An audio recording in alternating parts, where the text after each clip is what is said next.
والتين والزيتون وطور سينين وهذا البلد الأمين لقد خلقنا الإنسان في أحسن تقويم ثم رددناه أسفل سافلين إلا الذين آمنوا وعملوا الصالحات فلهم أجر غير ممنون فما يكذبك بعد بالدين أليس الله بأحكم الحاكمين صدق الله العلي العظيم.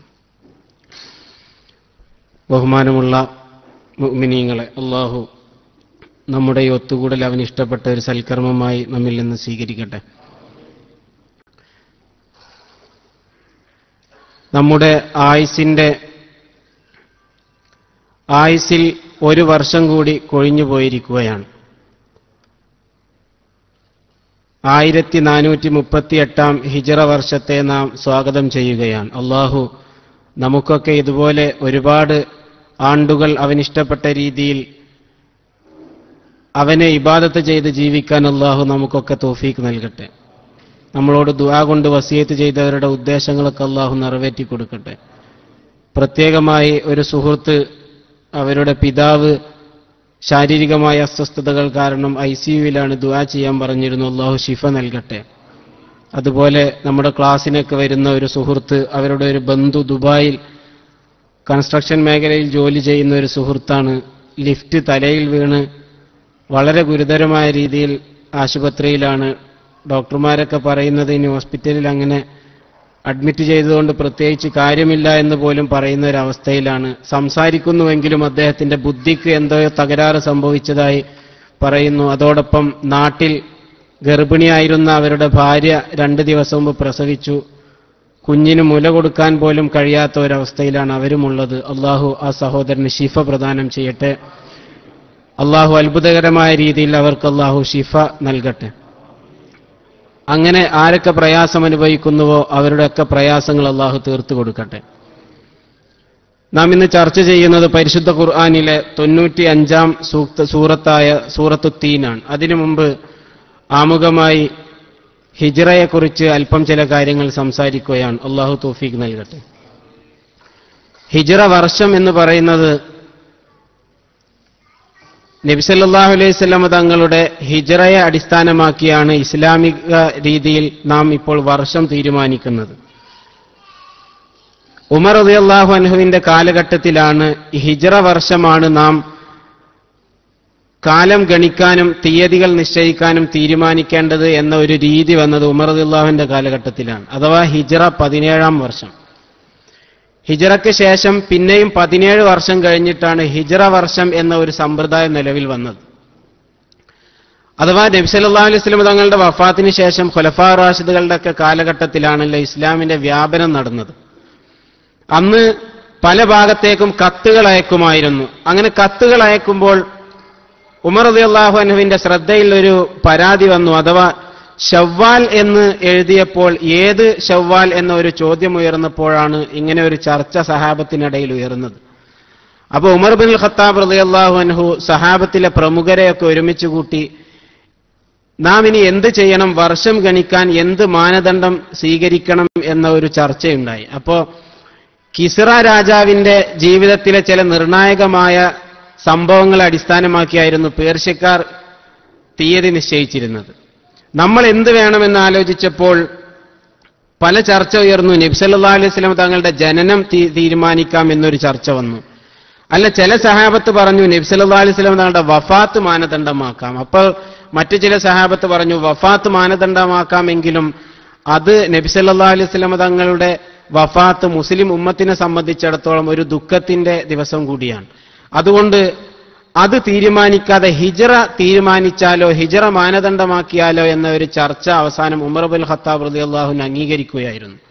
അങ്ങനെയാണ് ഹിജ്റ വർഷത്തിന്റെ ഒരു തുടക്കം. എന്ന് വെച്ചാൽ ഹിജ്റ കഴിഞ്ഞ് 17 വർഷം കഴിഞ്ഞിട്ടാണ് ഈ തീയതി ഇങ്ങനെയാകണമെന്നൊരു മാനദണ്ഡം തീരുമാനിക്കപ്പെടുന്നത് എന്നർത്ഥം. പിന്നെ മുഹറം എങ്ങനെയാണ് ഒന്നാമത്തെ മാസമായത്? യഥാർത്ഥത്തിൽ ഹിജറ നടന്നത് മുഹറത്തിലല്ലല്ലോ. ഹിജറ നടന്നത് നബി സല്ലല്ലാഹു അലൈഹി വസല്ലം തങ്ങൾ മദീനയിലേക്ക് കടക്കുന്നത് റബീഉൽ അവൽ 12-നായിരുന്നു. റബീഉൽ അവൽ 12-ന് ആണ് നബി സല്ലല്ലാഹു അലൈഹി വസല്ലം തങ്ങൾ മദീനയിലേക്ക് കടക്കുന്നത്. അതിനു മുമ്പ് സഹാബത്ത് ഹിജറ പോയി തുടങ്ങിയിട്ടുണ്ട്, ഹിജറ പോയി കഴിഞ്ഞിട്ടുണ്ട് എല്ലാവരും. പക്ഷേ ഹിജറയിലേക്ക് നയിച്ച ബൈഅത്ത്, കരാർ, മദീനക്കാരുമായി മക്കയിലെ നബി സല്ലല്ലാഹു അലൈഹി വസല്ലം തങ്ങൾ ഉണ്ടാക്കിയ കരാർ നടക്കുന്നത് ദുൽഹിജ്ജ മാസത്തിലാണ്. ആ ദുൽഹിജ്ജ മാസം കഴിഞ്ഞ് ആദ്യത്തെ ചന്ദ്രമാസം പിറന്നത് മുഹറം ആയതുകൊണ്ടാണ് മുഹറം തന്നെയാകട്ടെ ഒന്നാമത്തെ മാസം എന്ന് ഉമർ റളിയല്ലാഹു അൻഹു തീരുമാനിച്ചത്. അതോടൊപ്പം മുഹറം ആകാമെന്ന് ഉസ്മാൻ ഇബ്നു അഫ്ഫാൻ റളിയല്ലാഹു അൻഹുവിന്റെ അഭിപ്രായമായിരുന്നു.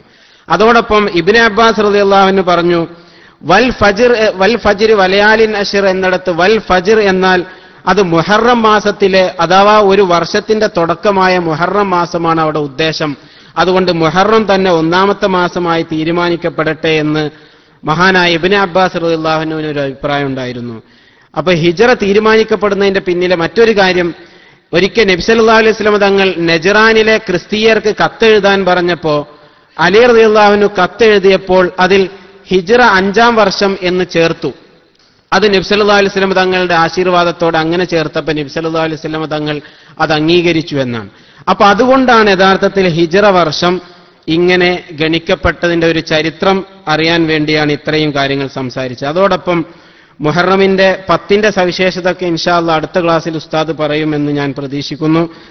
പിന്നെ ബുധനാഴ്ചയിലെ നമ്മുടെ ഹദീസ് ക്ലാസ് ഉണ്ടാകില്ല എന്നറിയിച്ചിരുന്നു. പക്ഷേ ഇവിടെ നടക്കുന്ന പരിപാടികൾ മാറ്റിവെച്ചതുകൊണ്ട് ഇൻഷാ അല്ലാഹ് ബുധനാഴ്ച നമ്മുടെ ഹദീസ് ക്ലാസ് ഉണ്ടായിരിക്കും. അതിൽ നമുക്ക് അല്പകാര്യങ്ങൾ സംസാരിക്കാം. അല്ലാഹു തൗഫീഖ് നൽകട്ടെ. വിശുദ്ധ റസൂലുള്ളാഹി സ്വല്ലല്ലാഹു അലൈഹി വസല്ലം തങ്ങൾ പറയുന്നുണ്ട്, അഫ്ളലു സിയാമി ബഅദ ഷഹ്രി റമളാൻ ഷഹ്റുല്ലാഹി അല്ലദീ തദ്ഊനഹു മുഹറം. റമളാൻ കഴിഞ്ഞാൽ ഏറ്റവും അള്ളാഹുവിന് ഏറ്റവും നോമ്പിന് ഏറ്റവും പ്രാധാന്യമുള്ള മാസം മുഹറം മാസമാണെന്ന്. വഅഫ്ളലു സ്വലാത്തി ബഅദൽ ഫരീളത്തി ഖിയാമുൽ ലൈൽ. ഫർള് നിസ്കാരങ്ങൾക്ക് ശേഷം ഏറ്റവും ശ്രേഷ്ഠമായ നിസ്കാരം രാത്രിയിലെ സുന്നത്ത് നിസ്കാരങ്ങളാണ്.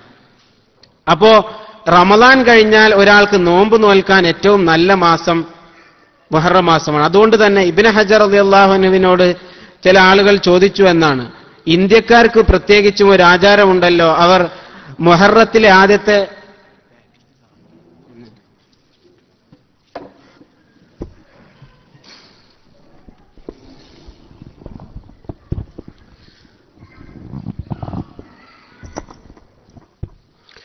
മുഹറമിലെ ആദ്യത്തെ 10 ദിവസം ഇന്ത്യക്കാരിൽ ചില ആളുകൾ നോമ്പ് നോൽക്കാറുണ്ടല്ലോ, എന്താണ് അങ്ങനെ നോൽക്കുന്നത് കൊണ്ട് വിരോധമുണ്ടോന്ന്. ഇപ്പൊ മഹാനവറുകൾ പറഞ്ഞത് 10 ദിവസമല്ല, മുഴുവൻ ഒരാൾ റമദാന് ശേഷം നോമ്പ് നോൽക്കാൻ ആഗ്രഹിക്കുകയാണെങ്കിൽ അതിന് ഏറ്റവും നല്ല മാസവും മുഹറം മാസമാണെന്നാണ്. അപ്പൊ ഏറ്റവും മുഅക്കദായ നമ്മുടെ സുന്നത്ത് മുഹറം 9ഉം 10ഉം ആണെങ്കിലും ഇനി ഒരാൾക്ക് 9 നോൽക്കാൻ കഴിഞ്ഞില്ലെങ്കിൽ 10ഉം 11ഉം നോൽക്കണം എന്നാണ്. അതാണ് സുന്നത്ത് എങ്കിലും ഒരാൾക്ക് മറ്റു ദിവസങ്ങളിലും നോമ്പ് നോൽക്കൽ വളരെ പുണ്യമുള്ള കാര്യമാണ്. അള്ളാഹു ആ ദിവസങ്ങളൊക്കെ നല്ല രീതിയിൽ ഉൾക്കൊള്ളാനും അതിൽ നല്ല ഇബാദത്തുകൾ വർദ്ധിപ്പിക്കാനും അള്ളാഹു നമുക്കൊക്കെ തൗഫീഖ് നൽകട്ടെ. പിന്നെ ആശുറാ താസുആ നോമ്പ് നാം പറഞ്ഞു. ആശുറാ മുഹറം 10ന്റെ നോമ്പ് ഒരു വർഷത്തെ ദോഷം പൊറുക്കുമെന്നാണ്. എന്നാൽ അറഫയുടെ നോമ്പ് 2 വർഷത്തെ ദോഷം പൊറുക്കുമെന്നാണ് പറഞ്ഞത്. കാരണം അറഫയുടെ നോമ്പ് വിശുദ്ധ റസൂലുള്ളാഹി സ്വല്ലല്ലാഹു അലൈഹി വസല്ലം തങ്ങളിലേക്ക് ചേർക്കപ്പെടുന്നതാണ്. അതുകൊണ്ടാണ് 2 വർഷം കിട്ടിയതെന്നാണ്. മറ്റൊന്ന് ഇനി ഹിജ്റ നാം ഒരുപാട് ചർച്ച ചെയ്ത വിഷയമാണ്. ഞാൻ കൂടുതൽ ആ വിഷയം പറയുന്നില്ല, നമുക്ക് സൂറത്തിലേക്ക് കടക്കാനുള്ളതുകൊണ്ട്. എന്നാലും ഇന്നത്തെ ഹിജ്റ യഥാർത്ഥത്തിൽ മഹാനായ ശംസുൽ ഉലമ റഹിമഹുല്ല അവർ ഹിജ്റയെക്കുറിച്ചുള്ള ഇന്നമൽ അഅ്മാലു ബിന്നിയാത്ത് എന്ന ഹദീസിൽ ആരെങ്കിലും അള്ളാഹുവിലേക്കും റസൂലിലേക്കുമാണ് അവന്റെ ഹിജ്റ എങ്കിൽ അവന്റെ ഹിജ്റ യഥാർത്ഥത്തിൽ അള്ളാഹുവിനും റസൂലിനും വേണ്ടി തന്നെ എന്ന ഹദീസ് വ്യാഖ്യാനിച്ച് മഹാനവർകൾ പറഞ്ഞത്, യഥാർത്ഥത്തിൽ ഈ ഹിജ്റക്ക് മറ്റൊരർത്ഥം കൂടിയുണ്ട്. അതെന്താണ്? നാം മാനസികമായ ഒരു ഹിജ്റ പോകണം. 1437 വർഷങ്ങൾക്കപ്പുറത്തുള്ള സഹാബത്തിന്റെ ആ ഒരു മാനസികാവസ്ഥയിലേക്ക് നമ്മുടെ മനസ്സിനെ പരുവപ്പെടുത്തുന്ന ഒരു ഹിജ്റ മാനസികമായി നാം ചെയ്യണം. നമ്മളിപ്പോ ചെയ്യേണ്ടത് യഥാർത്ഥത്തിൽ ജിഹാദ് എന്ന് പറയുന്നത് നമ്മുടെ നഫ്സിന്റെ, നമ്മുടെ ഇച്ഛകളോടും നമ്മുടെ അരുതായ്മകളോടുള്ള ജിഹാദാണ്. അതുപോലെ നാം ഹിജ്റ പോകേണ്ടത് നമ്മുടെ നാട് വിട്ടു പോവല്ല, നാം പോകേണ്ടത് തിന്മകളിൽ നിന്ന് നന്മകളിലേക്കുള്ള ഒരു ഹിജ്റയാണ് നാം പോകേണ്ടത്. അല്ലാഹു തൗഫീഖ് നൽകട്ടെ. ഹിജ്റയുടെ ചരിത്രത്തിൽ നമുക്കേറെ അത്ഭുതപ്പെടുത്തുന്ന ഒരു കാര്യമുണ്ട്. അഥവാ ഒരു രാഷ്ട്രത്തിൽ ഒരു കലാപമോ അല്ലെങ്കിൽ ഒരു രാഷ്ട്രത്തിൽ ജീവിക്കാൻ കഴിയാത്ത അവസ്ഥ വന്നാൽ സാധാരണഗതിയിൽ രാജാക്കന്മാർ നേരത്തെ നാടുവിടുന്ന ഒരു പതിവുണ്ട്, അല്ലെങ്കിൽ ഭരണാധികാരി നേരത്തെ നാടുവിടും. ഈ ഹിജ്റയിൽ സംഭവിച്ചത് യഥാർത്ഥത്തിൽ വിശുദ്ധ റസൂലുള്ളാഹി സ്വല്ലല്ലാഹു അലൈഹി വസല്ലം തങ്ങളും അബൂബക്കർ സിദ്ദീഖ് റളിയല്ലാഹു അൻഹും അലി റളിയല്ലാഹു അൻഹും മറ്റു ചില സഹാബത്ത്, അവർ ആരോഗ്യപരമായി ക്ഷീണം ബാധിച്ചവരും ശത്രുക്കളാൽ തടയപ്പെട്ടവരുമായ ചില സഹാബത്തല്ലാത്ത മറ്റു സഹാബത്തൊക്കെ നേരത്തെ പോയി കഴിഞ്ഞു. എന്നിട്ടാണ് നബി സല്ലല്ലാഹു അലൈഹി വസല്ലം പോകുന്നത്. അതിൽ തന്നെ ഒളിച്ചോടുന്ന പോലെയാണ് സഹാബത്ത് പോയിരുന്നത്. പക്ഷെ ഉമർ റളിയല്ലാഹു അൻഹു അതിലും ഒരു വ്യത്യസ്തനായിരുന്നു. ഉമർ റളിയല്ലാഹു അൻഹു ഹിജ്റ പോയത് കഅബ ശരീഫിനടുത്ത് വന്ന് 7 വട്ടം തവാഫ് ചെയ്തു. ശത്രുക്കളൊക്കെ നോക്കി നിൽക്കെ 7 തവണ തവാഫ് ചെയ്തു. മഖാം ഇബ്രാഹിമിന്റെ അടുത്ത് വന്ന് 2 റക്അത്ത് നിസ്കരിച്ചു. എന്നിട്ട് കൂടി നിന്ന ശത്രുക്കളോട് പറഞ്ഞു, ആർക്കെങ്കിലും അവരുടെ ഭാര്യമാർ വിധവകളാകണമെന്നോ മക്കൾ യത്തീമുകളാകണമെന്നോ ആഗ്രഹമുള്ളവർ ഈ കഅബക്കപ്പുറത്തുള്ള ഈ മലഞ്ചെരിവിലേക്ക് വരണം എന്ന് പറഞ്ഞു. ആരും വന്നില്ല. അങ്ങനെ ഉമർ റളിയല്ലാഹു അൻഹു 20 സഹാബത്തും കൂടി മദീനയിലേക്ക്, അന്നത്തെ യസ്രിബിലേക്ക് പോയി എന്നാണ് ചരിത്രം. എന്ന് മാത്രമല്ല, അബൂബക്കർ സിദ്ദീഖ് റളിയല്ലാഹു അൻഹുവിന്റെ ഒരു പ്രാധാന്യം കൂടി മനസ്സിലാക്കി തരുന്നുണ്ട്. അതെന്താണ്? അബൂബക്കർ സിദ്ദീഖ് റളിയല്ലാഹു അൻഹുവിനെ കുറിച്ച് ആയിഷ ബീവി റളിയല്ലാഹു അൻഹ പറയുന്നുണ്ട്, സാധാരണ നബി സല്ലല്ലാഹു അലൈഹി വസല്ലം തങ്ങൾ ഞങ്ങളുടെ വീട്ടിൽ വരാറുള്ളത് ദിവസത്തിൽ 2 തവണ വരാറുണ്ട്. പക്ഷെ ഒരിക്കൽ ഉച്ചവെയിൽ നല്ല കനത്ത സമയത്ത് അവിടെ നിന്ന് ഞങ്ങളുടെ വീട്ടിലേക്ക് വന്നു. സാധാരണ അങ്ങനെ വരാറില്ല ആ സമയത്ത്. പക്ഷെ വന്ന് അബൂബക്കർ സിദ്ദീഖ് റളിയല്ലാഹു അൻഹുവിനെ അന്വേഷിച്ചു. എന്നിട്ട് പറഞ്ഞു, ഹിജ്റക്ക് അനുവാദം ലഭിച്ചിരിക്കുന്നു. നബി സല്ലല്ലാഹു അലൈഹി വസല്ലം തങ്ങൾക്ക് പോകാൻ അപ്പോഴാണ് അനുവാദം കിട്ടിയത്. അപ്പൊ അബൂബക്കർ സിദ്ദീഖ് റളിയല്ലാഹു അൻഹു ചോദിച്ചു, അസ്സുഹബത യാ റസൂലല്ലാഹ്, ഞാനും കൂടെ വരട്ടെയോ? അതിനും സമ്മതം കിട്ടിയിട്ടുണ്ടോ? അപ്പൊ പറഞ്ഞു, അതിനും സമ്മതം കിട്ടിയിട്ടുണ്ട്. അപ്പൊ അബൂബക്കർ സിദ്ദീഖ് റളിയല്ലാഹു അൻഹു കരഞ്ഞു എന്നാണ്. ആയിഷ ബീവി പറയുന്നുണ്ട്, ഒരാള് സന്തോഷം വന്നിട്ട് കരയുന്നത് ഞാൻ ജീവിതത്തിൽ ആദ്യമായിട്ട് അന്നാ കണ്ടത്. എന്തിനാണ് കരയുന്നത്? കയ്യിലുള്ള എല്ലാ സ്വത്തും സമ്പാദ്യം ഒഴിവാക്കിയിട്ട് പോവാണ്, നാട് വിട്ടു പോവാണ്, അതിന്റെ സന്തോഷം കൊണ്ട് കരയാൻ. പക്ഷെ കൂടെ കിട്ടിയത് പുണ്യ നബിയാണ് സല്ലല്ലാഹു അലൈഹി വസല്ലം. ആ സന്തോഷം കൊണ്ട് അബൂബക്കർ റളിയല്ലാഹു അൻഹു കരഞ്ഞു എന്ന്. അതുമാത്രമല്ല, മദീനയിലേക്ക് വഴി കാണിക്കാൻ കൂടെ വന്നത് ഒരു മുശ്രിക്കായ ഒരു അടിമയായിരുന്നു. അള്ളാഹുവിന്റെ ഒരു ഖളാ നോക്കണം. മുശ്രിക്കായ ഒരു അടിമയാണ് വഴി കാണിക്കുന്നത്. എന്നിട്ട് പോലും ഈ അടിമക്ക് ശത്രുക്കൾക്ക് പറഞ്ഞു കൊടുക്കാനുള്ള ഒരു അവസരം അള്ളാഹു കൊടുത്തില്ല. ശത്രുക്കളെ പേടിച്ച് ഹിജ്റ പോകുമ്പോൾ ആ ഹിജ്റ പോകുന്ന നാട്ടിലേക്കുള്ള വഴി കാണിക്കുന്നത് അതേ ശത്രുപക്ഷത്തുള്ള ഒരു അടിമയാണ്. അപ്പൊ അള്ളാഹുവിന്റെ കാവലിലാണ് പുണ്യ നബി സല്ലല്ലാഹു അലൈഹി വസല്ലം എന്നത് വീണ്ടും വീണ്ടും ഓർമ്മപ്പെടുത്തുന്ന ഒരു അവസ്ഥയാണ് യഥാർത്ഥത്തിൽ ഹിജ്റയിൽ നമുക്ക് കാണാൻ കഴിയുന്നത്. അതുകൊണ്ട് തന്നെ ഹിജ്റയെ കുറിച്ച് നമ്മൾ ഒരുപാട് ചർച്ച ചെയ്ത കാര്യതുകൊണ്ട് അങ്ങോട്ട് കൂടുതൽ കടക്കുന്നില്ല. നാം സൂറത്തിലേക്ക് പ്രവേശിക്കുകയാണ്. അഊദു ബില്ലാഹി മിനശ് ശൈത്വാനിർ റജീം. ബിസ്മില്ലാഹിർ റഹ്മാനിർ റഹീം. വത്തീനി വസ്സൈത്തൂൻ വതൂരി സീനീൻ വഹാദൽ ബലദിൽ അമീൻ. അല്ലാഹു ഖുർആനിൽ സത്യം ചെയ്ത് പറയുന്നത് യഥാർത്ഥത്തിൽ ആ സത്യം ചെയ്ത് പറയുന്ന കാര്യങ്ങളുടെ പ്രാധാന്യം അറിയിക്കാനാണെന്നാണ്. പല കാര്യങ്ങളും അള്ളാഹു സ്വന്തത്തെക്കുറിച്ച് സത്യം ചെയ്തിട്ടുണ്ട്. അതുപോലെ അള്ളാഹു പ്രപഞ്ചത്തിലെ പല പ്രതിഭാസങ്ങളെക്കുറിച്ച് സത്യം ചെയ്ത് പറഞ്ഞിട്ടുണ്ട്, പ്രപഞ്ചത്തെക്കുറിച്ച് സത്യം ചെയ്ത് പറഞ്ഞിട്ടുണ്ട്. എന്നാൽ ഇവിടെ അള്ളാഹു പറയുന്നത് വത്തീൻ വസ്സൈത്തൂൻ. തീൻ എന്ന് പറഞ്ഞാൽ നമുക്കൊക്കെ അറിയുന്നതാണ്, പ്രത്യേകിച്ച് ഇവിടെ ഗൾഫിൽ ജീവിക്കുന്ന നമുക്കൊക്കെ വളരെ അറിയുന്ന കാര്യമാണ്. തീൻ എന്ന് പറഞ്ഞാൽ മുഫസ്സിരീങ്ങൾ പറയുന്നുണ്ട്, അത്തീനുല്ലദീ യുഅ്കൽ, ഭക്ഷിക്കപ്പെടുന്ന അത്തിപ്പഴം തന്നെയാണ് അതുകൊണ്ടുള്ള ഉദ്ദേശമെന്നാണ്. സൈത്തൂൻ എന്നത് അസ്സൈത്തൂനുല്ലദീ യുഅ്സറു മിൻഹു സൈത്ത്, നാം എണ്ണ കടഞ്ഞെടുക്കുന്ന പിഴിഞ്ഞെടുക്കുന്ന ഒലീവ് കായാണ് സൈത്തൂൻ എന്നതുകൊണ്ടും ഈ സൂറത്തിൽ അള്ളാഹു ഉദ്ദേശിക്കുന്നത് എന്ന് മഹാന്മാരായ മുഫസ്സിറുകൾ പറയുന്നുണ്ട്. അപ്പൊ ഈ പഴങ്ങളുടെ പ്രത്യേകത കൊണ്ട് തന്നെയാണ് അള്ളാഹു ഇങ്ങനെ ഇവിടെ പറഞ്ഞത് എന്നാണ്. അത്തിപ്പഴത്തിന് ഒരുപാട് പ്രത്യേകതകളുണ്ടെന്നാണ്. മഹാനായ അബൂദർ അൽ ഗിഫാരി റളിയല്ലാഹു അൻഹു പറയുന്നുണ്ട്, അന്നഹു ഉഹ്ദിയ ഇലൻ നബി സല്ലല്ലാഹു അലൈഹി വസല്ലം സല്ലും മിൻ തീൻ, ഒരു കൊട്ട ഒരു കൊട്ടയിൽ നിറയെ അത്തിപ്പഴം നബി സല്ലല്ലാഹു അലൈഹി വസല്ലം തങ്ങൾക്ക് ആരോ ഹദിയ കൊണ്ടുവന്നു. ഫഅകല മിൻഹു, അപ്പോൾ അവിടുന്ന് അതിൽ നിന്ന് ഭക്ഷിച്ചു.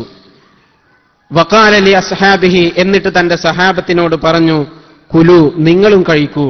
ഫലൗ ഖുൽതു ഇന്ന ഫാകിഹതൻ നസലത് മിനൽ ജന്ന ലഖുൽതു ഹാദാ, സ്വർഗത്തിൽ നിന്ന് വല്ല പഴം ഇറങ്ങിയിട്ടുണ്ട് എന്ന് ഞാൻ പറയുകയാണെങ്കിൽ അത് ഈ അത്തിപ്പഴാണെന്ന് പറഞ്ഞു പുണ്യ നബി സല്ലല്ലാഹു അലൈഹി വസല്ലം. അതിന്റെ കാരണം എന്താണ്? ലിഅന്ന ഫാകിഹതൽ ജന്ന ബിലാ ഉജും, സ്വർഗത്തിലെ കായകൾക്ക്, സ്വർഗത്തിലെ പഴങ്ങൾക്ക് വേസ്റ്റ് ഉണ്ടാവില്ല എന്നാണ്. കുരു ഉണ്ടാവില്ല, വേസ്റ്റ് ഉണ്ടാവില്ല, എല്ലാം കഴിക്കാൻ പറ്റും. ഫകുലൂഹ, അത്തിപ്പഴം അങ്ങനെ തന്നെയാണ്. അത്തിപ്പഴം ഒഴിവാക്കാൻ ഒന്നുമില്ല, അങ്ങനത്തെ സാധനമാണെന്നാണ്. ഫഇന്നഹ തഖ്തഉൽ ബവാസിർ, അത് പൈൽസിന്റെ രോഗത്തിന് ശിഫയാണെന്നാണ്. പൈൽസ് മുറിച്ചു കളയുന്നു. വതൻഫഉ മിനൻ നഖ്റസ്, നഖ്റസ് എന്ന് പറഞ്ഞാൽ സന്ധിവാതം എന്നാണ്. കെണിപ്പുകളിലൊക്കെ വേദന ഉണ്ടാവുന്ന ഗോട്ട് എന്ന് പറയുന്ന സന്ധിവാതം, ഇതിനും ശിഫയാണെന്നാണ്. ഇതില് ഈ ഹെമറോയിഡ്സ് അല്ലെങ്കിൽ പൈൽസിനെ കുറിച്ച് പറയുന്ന മുഫസ്സിരീങ്ങൾ തന്നെ പറയുന്നുണ്ട്, ഇത് മലബന്ധം കാരണം ഉണ്ടാവുന്ന, വയറ്റിൽ നിന്ന് പോവാതെ വരുമ്പോഴാണ് ഇങ്ങനത്തെ പ്രശ്നങ്ങളുണ്ട്. അതിന് നല്ല ദഹനം ഉണ്ടാക്കുന്നതാണ് അത്തിപ്പഴം.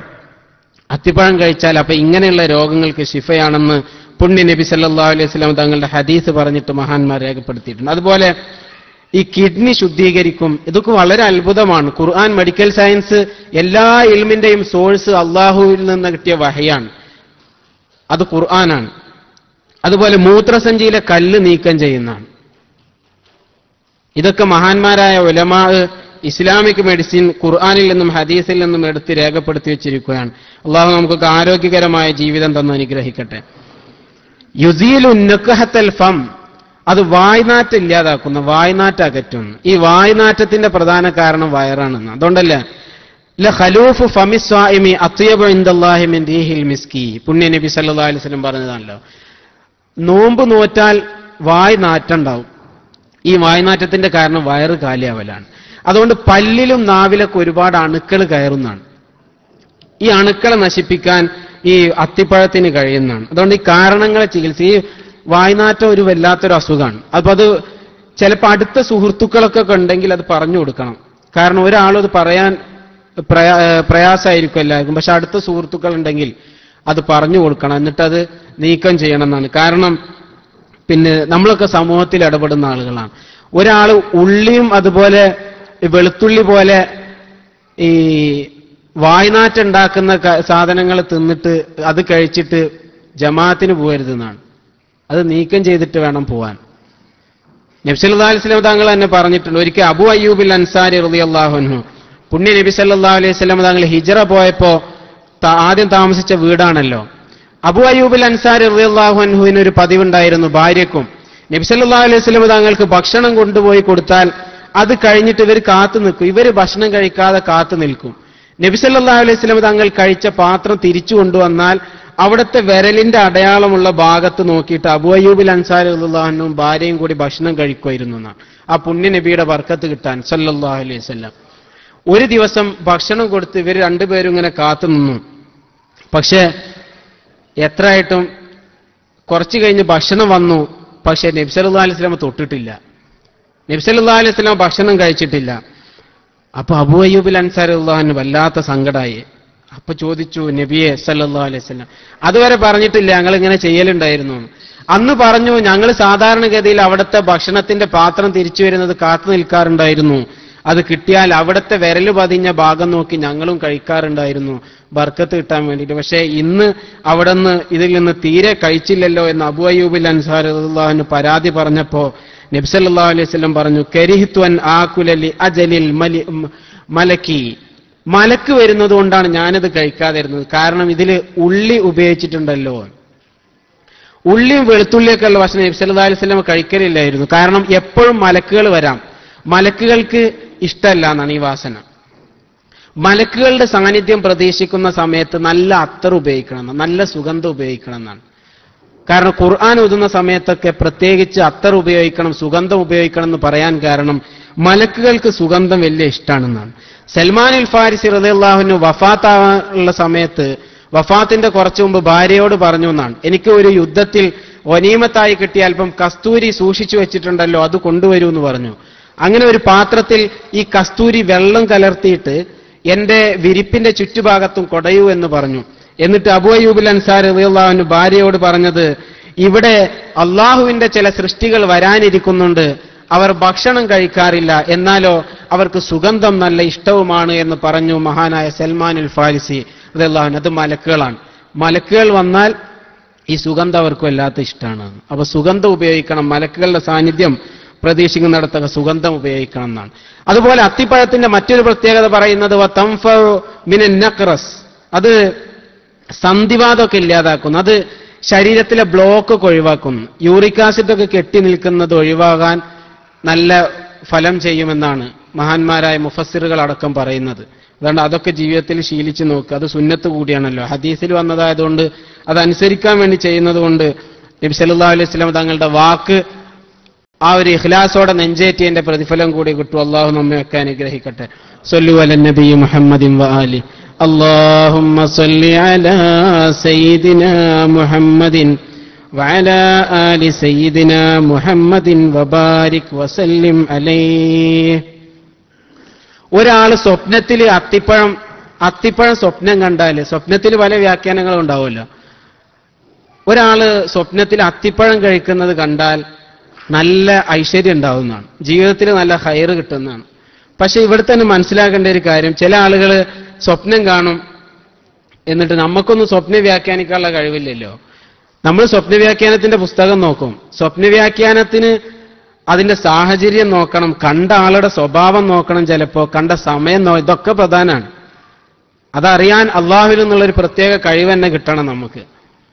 ഇവിടെ മഹാനായ മുഹമ്മദ് ബിൻ സീരീൻ റഹിമഹുല്ല വലിയ സ്വപ്ന വ്യാഖ്യാതാവായിരുന്നില്ല. അവരോട് ഒരാൾ വന്നിട്ട് പറഞ്ഞു, ഞാൻ 30 അത്തിപ്പഴം കഴിക്കുന്നത് സ്വപ്നം കണ്ടിട്ടുണ്ട്, 30 അത്തിപ്പഴം കഴിക്കുന്നത് ഞാൻ സ്വപ്നം കണ്ടിട്ടുണ്ട്. അപ്പൊ അവര് പറഞ്ഞു, നിങ്ങൾക്ക് 30 അടി കിട്ടാനുള്ള ഒരു സാധ്യത കാണുന്നുണ്ട്. അങ്ങനെ ഇയാൾ തിരിച്ചുപോയി. കുറച്ച് ദിവസം കഴിഞ്ഞപ്പോ ഇയാള് എങ്ങോട്ട് പോകുന്ന സമയത്ത്, രാജാവ്, ആ നാട്ടിലെ വലിയ പ്രമാണിയായ ഒരാള് യാത്ര പോകുന്ന സമയത്ത് ഇയാൾ മുകളിൽ വീട്ടിൽ കുളിച്ചുകൊണ്ടിരിക്കുകയായിരുന്നു. അപ്പൊ വെള്ളം മുഴുവൻ താഴേക്ക് പോയി ഈ പ്രമാണിയായ ആളുടെ ശരീരത്തിലൊക്കെ ആയി. ഇയാൾ പരാതി പറഞ്ഞതിന്റെ അടിസ്ഥാനത്തിൽ ഇയാളെ 30 അടി അടിക്കാൻ ഓർഡർ ഇട്ട് 30 അടി കിട്ടി. ഇയാളൊന്നും പറഞ്ഞില്ല. ഇബ്നു സീരീൻ തങ്ങളുടെ സ്വപ്നം പുലർന്നു. കുറച്ച് മാസങ്ങൾ കഴിഞ്ഞപ്പോൾ വീണ്ടും ഇയാൾ കണ്ടു 30 അത്തിപ്പഴം കഴിക്കുന്നതായി സ്വപ്നം കണ്ടു. ഇയാൾക്ക് തോന്നി വീണ്ടും 30 അടി കിട്ടുമോ എന്ന് വിചാരിച്ച് ഇബ്നു സീരീൻ തങ്ങളുടെ അടുത്ത് എന്നിട്ട് പറഞ്ഞു, വീണ്ടും കണ്ടിട്ടുണ്ട്, 30 അത്തിപ്പഴം കഴിക്കുന്നത് കണ്ടിട്ടുണ്ടല്ലോ. അപ്പൊ പറഞ്ഞു, നിങ്ങളുടെ ശരീരത്തിൽ 30 വ്രണങ്ങൾ, കുരു പോലെ 30 വ്രണങ്ങൾ നിങ്ങളുടെ ശരീരത്തിൽ ഉണ്ടാവാനുള്ള സാധ്യത ഉണ്ട്. ഇയാള് പോയി പറഞ്ഞ അതുപോലെ തന്നെ കുറച്ച് ദിവസം കഴിഞ്ഞപ്പോൾ അയാൾക്കൊരു അസുഖം പിടിപെട്ടു, വ്രണങ്ങൾ ശരീരത്തിൽ വന്നു. വീണ്ടും കുറച്ച് മാസങ്ങൾ കഴിഞ്ഞപ്പോൾ വീണ്ടും സ്വപ്നം കണ്ടു 30 അത്തിപ്പഴം കഴിക്കുന്നതായിട്ട്. മുഹമ്മദ് ബിൻ സീരീൻ തങ്ങളുടെ അടുത്ത് ഇയാൾ പേടിച്ചു. 2 ഓപ്ഷനേ ഉള്ളൂ ഇയാളെ മുമ്പിൽ, ഒന്നുകിൽ അടി കിട്ടുക അല്ലെങ്കിൽ വ്രണങ്ങൾ ഉണ്ടാവുക. ഇയാൾ മുഹമ്മദ് ബിൻ സീരീൻ തങ്ങളുടെ അടുത്ത് എന്നിട്ട് പറഞ്ഞു, വീണ്ടും കണ്ടിട്ടുണ്ട് ഇമാം, 30 അത്തിപ്പഴം കഴിക്കുന്നത് കണ്ടിട്ടുണ്ട്. അപ്പൊ പറഞ്ഞു, നിങ്ങൾക്ക് 30 ദീനാർ കിട്ടും വൈകാതെ എന്ന് പറഞ്ഞു. അപ്പൊ ഇയാൾക്ക് അത്ഭുതമായി. പറഞ്ഞ പോലെ ഇയാൾക്ക് പ്രതീക്ഷിക്കാത്ത വഴിയിലൂടെ 30 ദീനാർ സമ്മാനമായിട്ട് കിട്ടി. അങ്ങനെ ഇയാൾ തിരിച്ചു വന്ന് മുഹമ്മദ് ബിൻ സീരീൻ തങ്ങളോട് ചോദിച്ചു, ഈ സ്വപ്നം കണ്ടത് മുഴുവൻ ഞാനാണ്, വ്യാഖ്യാനം പറഞ്ഞത് നിങ്ങളുമാണ്, പക്ഷെ 3 വ്യാഖ്യാനങ്ങളാണല്ലോ. അപ്പൊ മഹാനവർകൾ പറഞ്ഞു, ആദ്യം നിങ്ങൾ വന്ന് പറഞ്ഞപ്പോ പഴം പാകമായിട്ടുണ്ടായിരുന്നില്ല, അതിന്റെ തണ്ട് നല്ല പാകമായ സമയമായിരുന്നു. അപ്പൊ അതിനെ വ്യാഖ്യാനിക്കേണ്ടത് തണ്ട് കൊണ്ട് നിങ്ങൾക്ക് അടി കിട്ടുന്നതാണ്. പിന്നെ നിങ്ങൾ വന്ന് പറഞ്ഞപ്പോ അത്തിപ്പഴം പാകമായിട്ടുണ്ടായിരുന്നില്ല, പക്ഷെ പഴം അതിന്റെ മുളയിൽ നിന്നിങ്ങനെ പൊട്ടി വരുന്നുണ്ടായിരുന്നുള്ളൂ, അപ്പൊ നിങ്ങളുടെ ശരീരത്തിൽ വ്രണങ്ങൾ ഉണ്ടാവുന്നതാണ് അതിന്റെ സൂചന. 3ാമത് നിങ്ങൾ കണ്ട സീസൺ അത്തിപ്പഴം നല്ല പാകമായി എല്ലാവരും കഴിക്കുന്ന കാലമായിരുന്നു, അപ്പൊ അതിന്റെ വ്യാഖ്യാനം നിങ്ങൾക്ക് ഹൈറ് ലഭിക്കും എന്നാണ്. അള്ളാഹു നമുക്കൊക്കെ ഹൈറ് തരട്ടെ. അതുകൊണ്ട് സ്വപ്നം കാണുമ്പോൾ വ്യാഖ്യാന പുസ്തകം നോക്കിയിട്ടും ഗൂഗിളൈസ് ചെയ്തിട്ടും ഇങ്ങനെ പേടിച്ചിരിക്കേണ്ട കാര്യമൊന്നുമില്ല. നമുക്കതിന്റെ വ്യാഖ്യാനം അറിയില്ല, നമ്മൾ വിചാരിച്ചതാവില്ല വ്യാഖ്യാനം. മുഹമ്മദ് ബിൻ സീരീൻ തങ്ങളുടെ അടുത്ത് തന്നെ ഒരിക്കൽ ആളുകൾ ഇരിക്കുമ്പോൾ ഒരാൾ വന്നിട്ട് പറഞ്ഞു, ഇമാം, ഞാൻ സ്വപ്നം കണ്ടിട്ടുണ്ട്, ഞാൻ ഹജ്ജ് ചെയ്യുന്നത്, ഞാൻ ബാങ്ക് വിളിക്കുന്നത് സ്വപ്നം കണ്ടിട്ടുണ്ട്. അപ്പൊ ഇമാം അയാളോട് പറഞ്ഞു, നിങ്ങൾ ഹജ്ജിന് പോകും വൈകാതെ. അത് പുലർന്നു. പിന്നെ വേറൊരാൾ കുറച്ച് കഴിഞ്ഞപ്പോ വന്നിട്ട് പറഞ്ഞു, ഇമാം ഞാൻ ബാങ്ക് കൊടുക്കുന്നത് സ്വപ്നം കണ്ടിട്ടുണ്ട്. അപ്പൊ മഹാനവറുകൾ പറഞ്ഞു, നിങ്ങൾ വലിയൊരു കള്ളനാവും, നിങ്ങൾ വലിയൊരു കള്ളനാവെന്ന് പറഞ്ഞു. അതേപോലെ ഇയാള് വേറൊരാളുടെ മുതൽ അനുവാദമില്ലാതെ മോഷ്ടിച്ചു, പ്രശ്നമായി. ഇത് രണ്ടും കണ്ടു നിന്ന ഒരാൾ പിന്നീട് മഹാനവറുകളോട് ചോദിച്ചു, ഈ രണ്ട് സ്വപ്നം രണ്ട് നിലയിലാണല്ലോ അങ്ങ് വ്യാഖ്യാനിച്ചത്, എന്താണ് ഇപ്പൊ ഇതിന്റെ ഒരു പൊരുൾ എന്താണ്? അപ്പൊ മഹാനവറുകൾ പറഞ്ഞു എന്നാണ്, ആദ്യം വന്ന ആളുടെ മുഖത്ത് ഞാനൊരു നല്ല ലക്ഷണം കണ്ടിരുന്നു, നല്ലൊരു മുഅ്മിനിന്റെ ലക്ഷണം കണ്ടിരുന്നു. അതുകൊണ്ട് ഞാൻ അതിനെ വ്യാഖ്യാനിച്ചത് ഖുർആനിലെ സൂറത്തുണ്ടല്ലോ,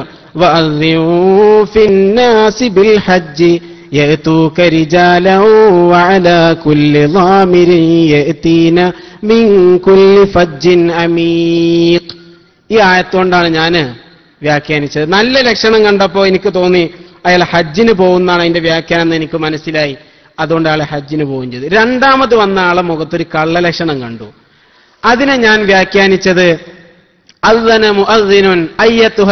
ഇന്നക്കും ലസാരിഖൂൻ. സൂറത്ത് യൂസുഫിൽ പറയുന്നുണ്ടല്ലോ, ബിന്യാമീന്റെ പാത്രത്തിൽ അവിടെ രാജാവിന്റെ ഒരു അളവ് പാത്രം അതിൽ നിക്ഷേപിച്ചു. എന്നിട്ട് ഇവരോട് ചോദിച്ചു ആരെങ്കിലും എടുത്തിട്ടുണ്ടോന്ന്. അപ്പൊ ഇല്ല എന്ന് പറഞ്ഞു. അപ്പൊ വിളിച്ചു പറയുന്ന ഒരാൾ വിളിച്ചു പറഞ്ഞു, അദ്ദന മുഅദ്ദിനുൻ, അദാന് ബാങ്ക് എന്നല്ല അർത്ഥം. ഒരാൾ വിളിച്ചു പറഞ്ഞു, അയ്യത്തുഹല്ലീറോ ഇന്നക്കും ലസാരിഖൂൻ, നിങ്ങൾ കള്ളന്മാരാന്ന് പറഞ്ഞു. അപ്പൊ ആ വന്ന ആളെ മുഖത്ത് കള്ളലക്ഷണം കണ്ടപ്പോ അയാൾ ബാങ്ക് കൊടുത്ത അതിന്റെ അർത്ഥം അയാൾ കള്ളനാവുന്നതാണ്. അപ്പോ സ്വപ്നങ്ങളെ നമുക്ക് തോന്നിയ പോലെ ഇങ്ങനെ കണ്ടതിനനുസരിച്ച് പിന്നെ പുസ്തകം നോക്കി പഠിച്ചിട്ട് വ്യാഖ്യാനിക്കേണ്ട കാര്യമല്ല സ്വപ്നം. അതിനൊക്കെ അള്ളാഹുവിൽ നിന്നുള്ള ഒരു പ്രത്യേക കഴിവ് ലഭിക്കാനുണ്ട്. അള്ളാഹു നമുക്കൊക്കെ നാഫിയായ ഇൽമ പ്രദാനം ചെയ്യട്ടെ. ഇനി സൈത്തൂൻ എന്നത് ഒലീവാണല്ലോ, ഒലീവ്. ഇത് പഴമായിട്ട് ഉപയോഗിക്കാം, കറിയായിട്ട് ഉപയോഗിക്കാം, മരുന്നായിട്ട് ഉപയോഗിക്കാനാണ്. ഒരിക്കൽ മുആദ് ബിൻ ജബൽ റളിയല്ലാഹു അൻഹു പറയുന്നുണ്ട്, അവരിങ്ങനെ ഒരു ഒലീവ് മരത്തിനടുത്തുകൂടെ നടന്നുപോയി, മുആദ് ബിൻ ജബൽ റളിയല്ലാഹു അൻഹു.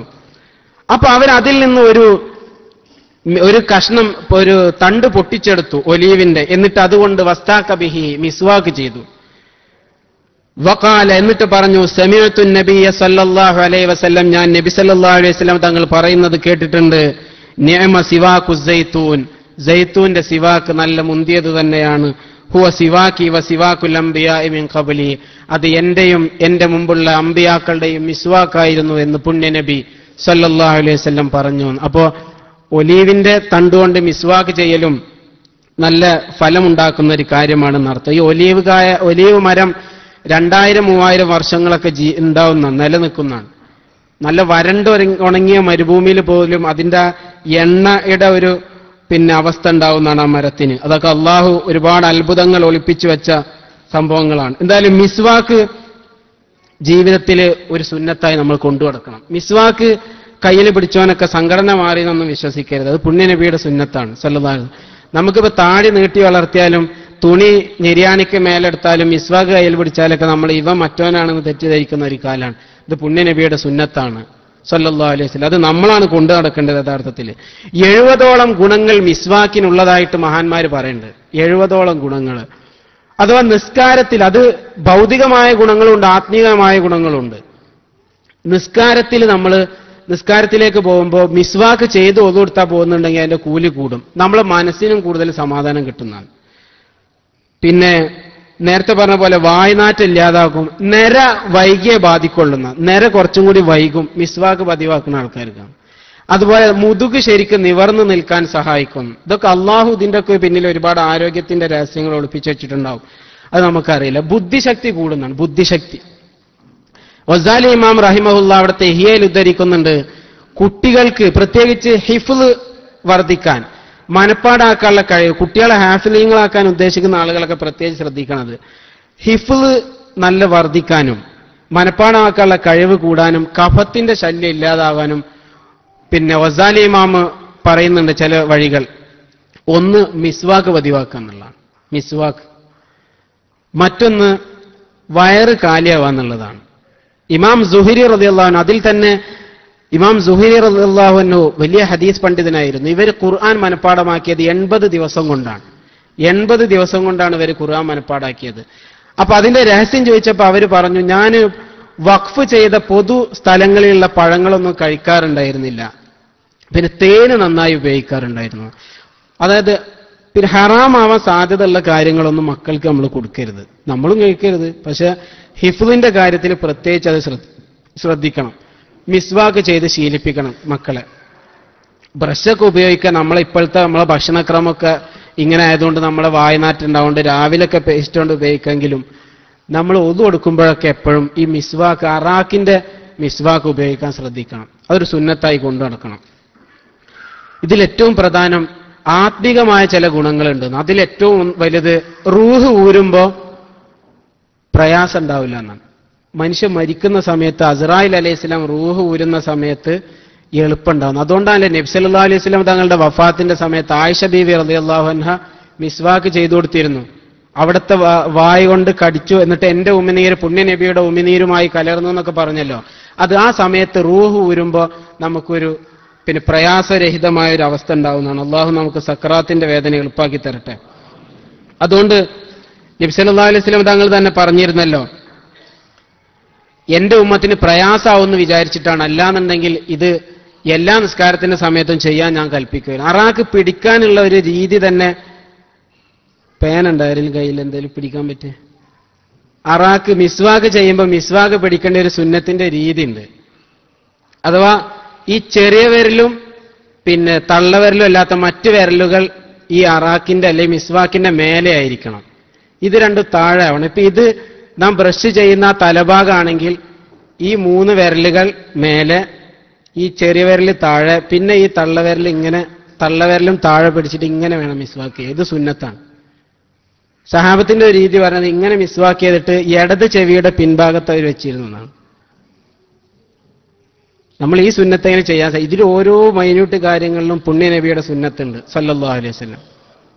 അപ്പോൾ മനസ്സിലായി ഉണ്ടാവുന്നതായിരിക്കണം. ഈ നടുവിലെ 3 വിരലുകളും മിസ്വാക്കിന്റെ മുകളിൽ വരുന്ന രീതിയിൽ, മറ്റു 2 വിരലുകളും താഴെ വരുന്ന രീതിയിലാണ് പിടിക്കേണ്ടത്. അള്ളാഹു സുന്നത്തുകൾ അനുസരിച്ച് ജീവിക്കാൻ തൗഫീഖ് ചെയ്യട്ടെ. അപ്പൊ അറാക്ക് അറാക്ക് അഫ്ദലായ, മിസ്വാക്കില് അഫ്ദൽ അറാക്കാണെന്ന് മഹാന്മാരൊക്കെ ഫുഖഹ ഒക്കെ രേഖപ്പെടുത്തിയിട്ടുണ്ട്. ഇവിടെ 3 ദിർഹം, 2-3 ദിർഹം കൊടുത്താൽ കിട്ടും. നമ്മളെ ഈ മദീന സായിദിലൊക്കെ ഇഷ്ടം പോലെ ഉണ്ട്. വാങ്ങിയിട്ട് ഉപയോഗിക്കുക. ആ സുന്നത്തോണ്ടാവും ചിലപ്പോൾ മരിക്കുന്ന നേരത്തൊക്കെ അള്ളാഹു നമുക്ക് നല്ല മരണം തരാം. അപ്പൊ അങ്ങനത്തെ അതിലൊന്നും ഒരു മടി കാണിക്കേണ്ട ആവശ്യമില്ല. അതൊക്കെ നല്ലത് തന്നെയാണ്. അത് ആ സുന്നത്ത് പ്രത്യേകിച്ച് ജീവിതത്തിൽ ശീലിച്ചു നോക്കൂ. നിസ്കരിക്കുമ്പോഴും ഖുർആൻ ഓതുമ്പോഴൊക്കെ അതിന്റെ മുമ്പ് ഒതു കൊടുക്കുമ്പോൾ അത് ചെയ്താൽ മനസ്സിനൊരു വല്ലാത്തൊരു വെളിച്ചം കിട്ടിയ ഒരു ഫീലിംഗ് നമുക്ക് വരും. അള്ളാഹു ഇബാദത്ത് കൊണ്ട് ധന്യമാക്കാൻ അള്ളാഹു തൗഫീഖ് ചെയ്യട്ടെ. ഒരിക്കൽ ഫാത്തിമ ബീവി റളിയല്ലാഹു അൻഹ അതിന്റെ ഇടയിൽ അറാക്ക് പറഞ്ഞപ്പോൾ പറയണം, ഫാത്തിമ ബീവി റളിയല്ലാഹു അൻഹ ഒരിക്കൽ അലി റളിയല്ലാഹു അൻഹു വീട്ടിലേക്ക് വരുമ്പോൾ ഫാത്തിമ ബീവി അറാക്ക് കൊണ്ട് പല്ല് വെക്കായിരുന്നു എന്നാണ്. അപ്പൊ അവരൊക്കെ ജീവിതത്തിൽ ഇത് ഉണ്ടായിരുന്നു. അറാക്ക് കൊണ്ട് പല്ല് വെക്കണ കണ്ടപ്പോ അലി റളിയല്ലാഹു അൻഹു ഒരു ബൈത്ത് പാടിയതാണ്. ഹുല്ലീത യഊദൽ അറാഖി ബിസഗ്രിഹാ മാ ഖിഫ്ത യഊദൽ അറാഖി അറാകാ ലൗ കുൻത മിൻ അഹ്ലിൽ ഖിതാലി ഖതൽതുകാ മാ ഫാസ മിന്നി യാ സിവാകു സിവാകാ. ഇതൊരു തമാശയാണിത്. എന്താ, അറാക്കിനോട് പറയണം, നീ നല്ല ഭാഗ്യം ചെയ്ത ആൾ തന്നെയാണ്, എന്റെ ഫാത്തിമാന്റെ വായിലാണല്ലോ നീ കയറിയിരിക്കുന്നത്. അത് അവരുടെ സ്നേഹം വർദ്ധിക്കാനുള്ള ഒരു തമാശയാണത്. മാത്രല്ല, നീ യുദ്ധം ചെയ്യാനെങ്ങാനും കഴിയുന്ന ആളാണെങ്കിൽ ഞാൻ നിന്നേറ്റ് യുദ്ധം ചെയ്യായിരുന്നു. എന്നോട് ജയിക്കാൻ നിനക്ക് അത്രേ കഴിഞ്ഞിട്ടുള്ളൂ. ഫാത്തിമ ബീവി അലി റളിയല്ലാഹു അൻഹു ഇങ്ങനെ കവിത കൊണ്ട് കുറെ നർമ്മണ്ടാവലുണ്ട് അവരുടെ ജീവിതത്തിലെന്നാണ്. അപ്പോ ഇതൊക്കെ ഇവരുടെ ജീവിതത്തിൽ ഒരു പ്രത്യേക സുന്നത്തുകളായിരുന്നു. അലി റളിയല്ലാഹു അൻഹു നല്ല കവിയായ പോലെ തന്നെ ഫാത്തിമ ബീവി നല്ല കവയിത്രിയായിരുന്നു. ഫാത്തിമ ബീവിയുടെ കവിതകളിൽ വളരെ പ്രധാനപ്പെട്ടത് അവർ നബി സല്ലല്ലാഹു അലൈഹി വസല്ലം തങ്ങളുടെ വഫാത്തിന് ശേഷം പാടിയ ചില കവിതകളുണ്ട്.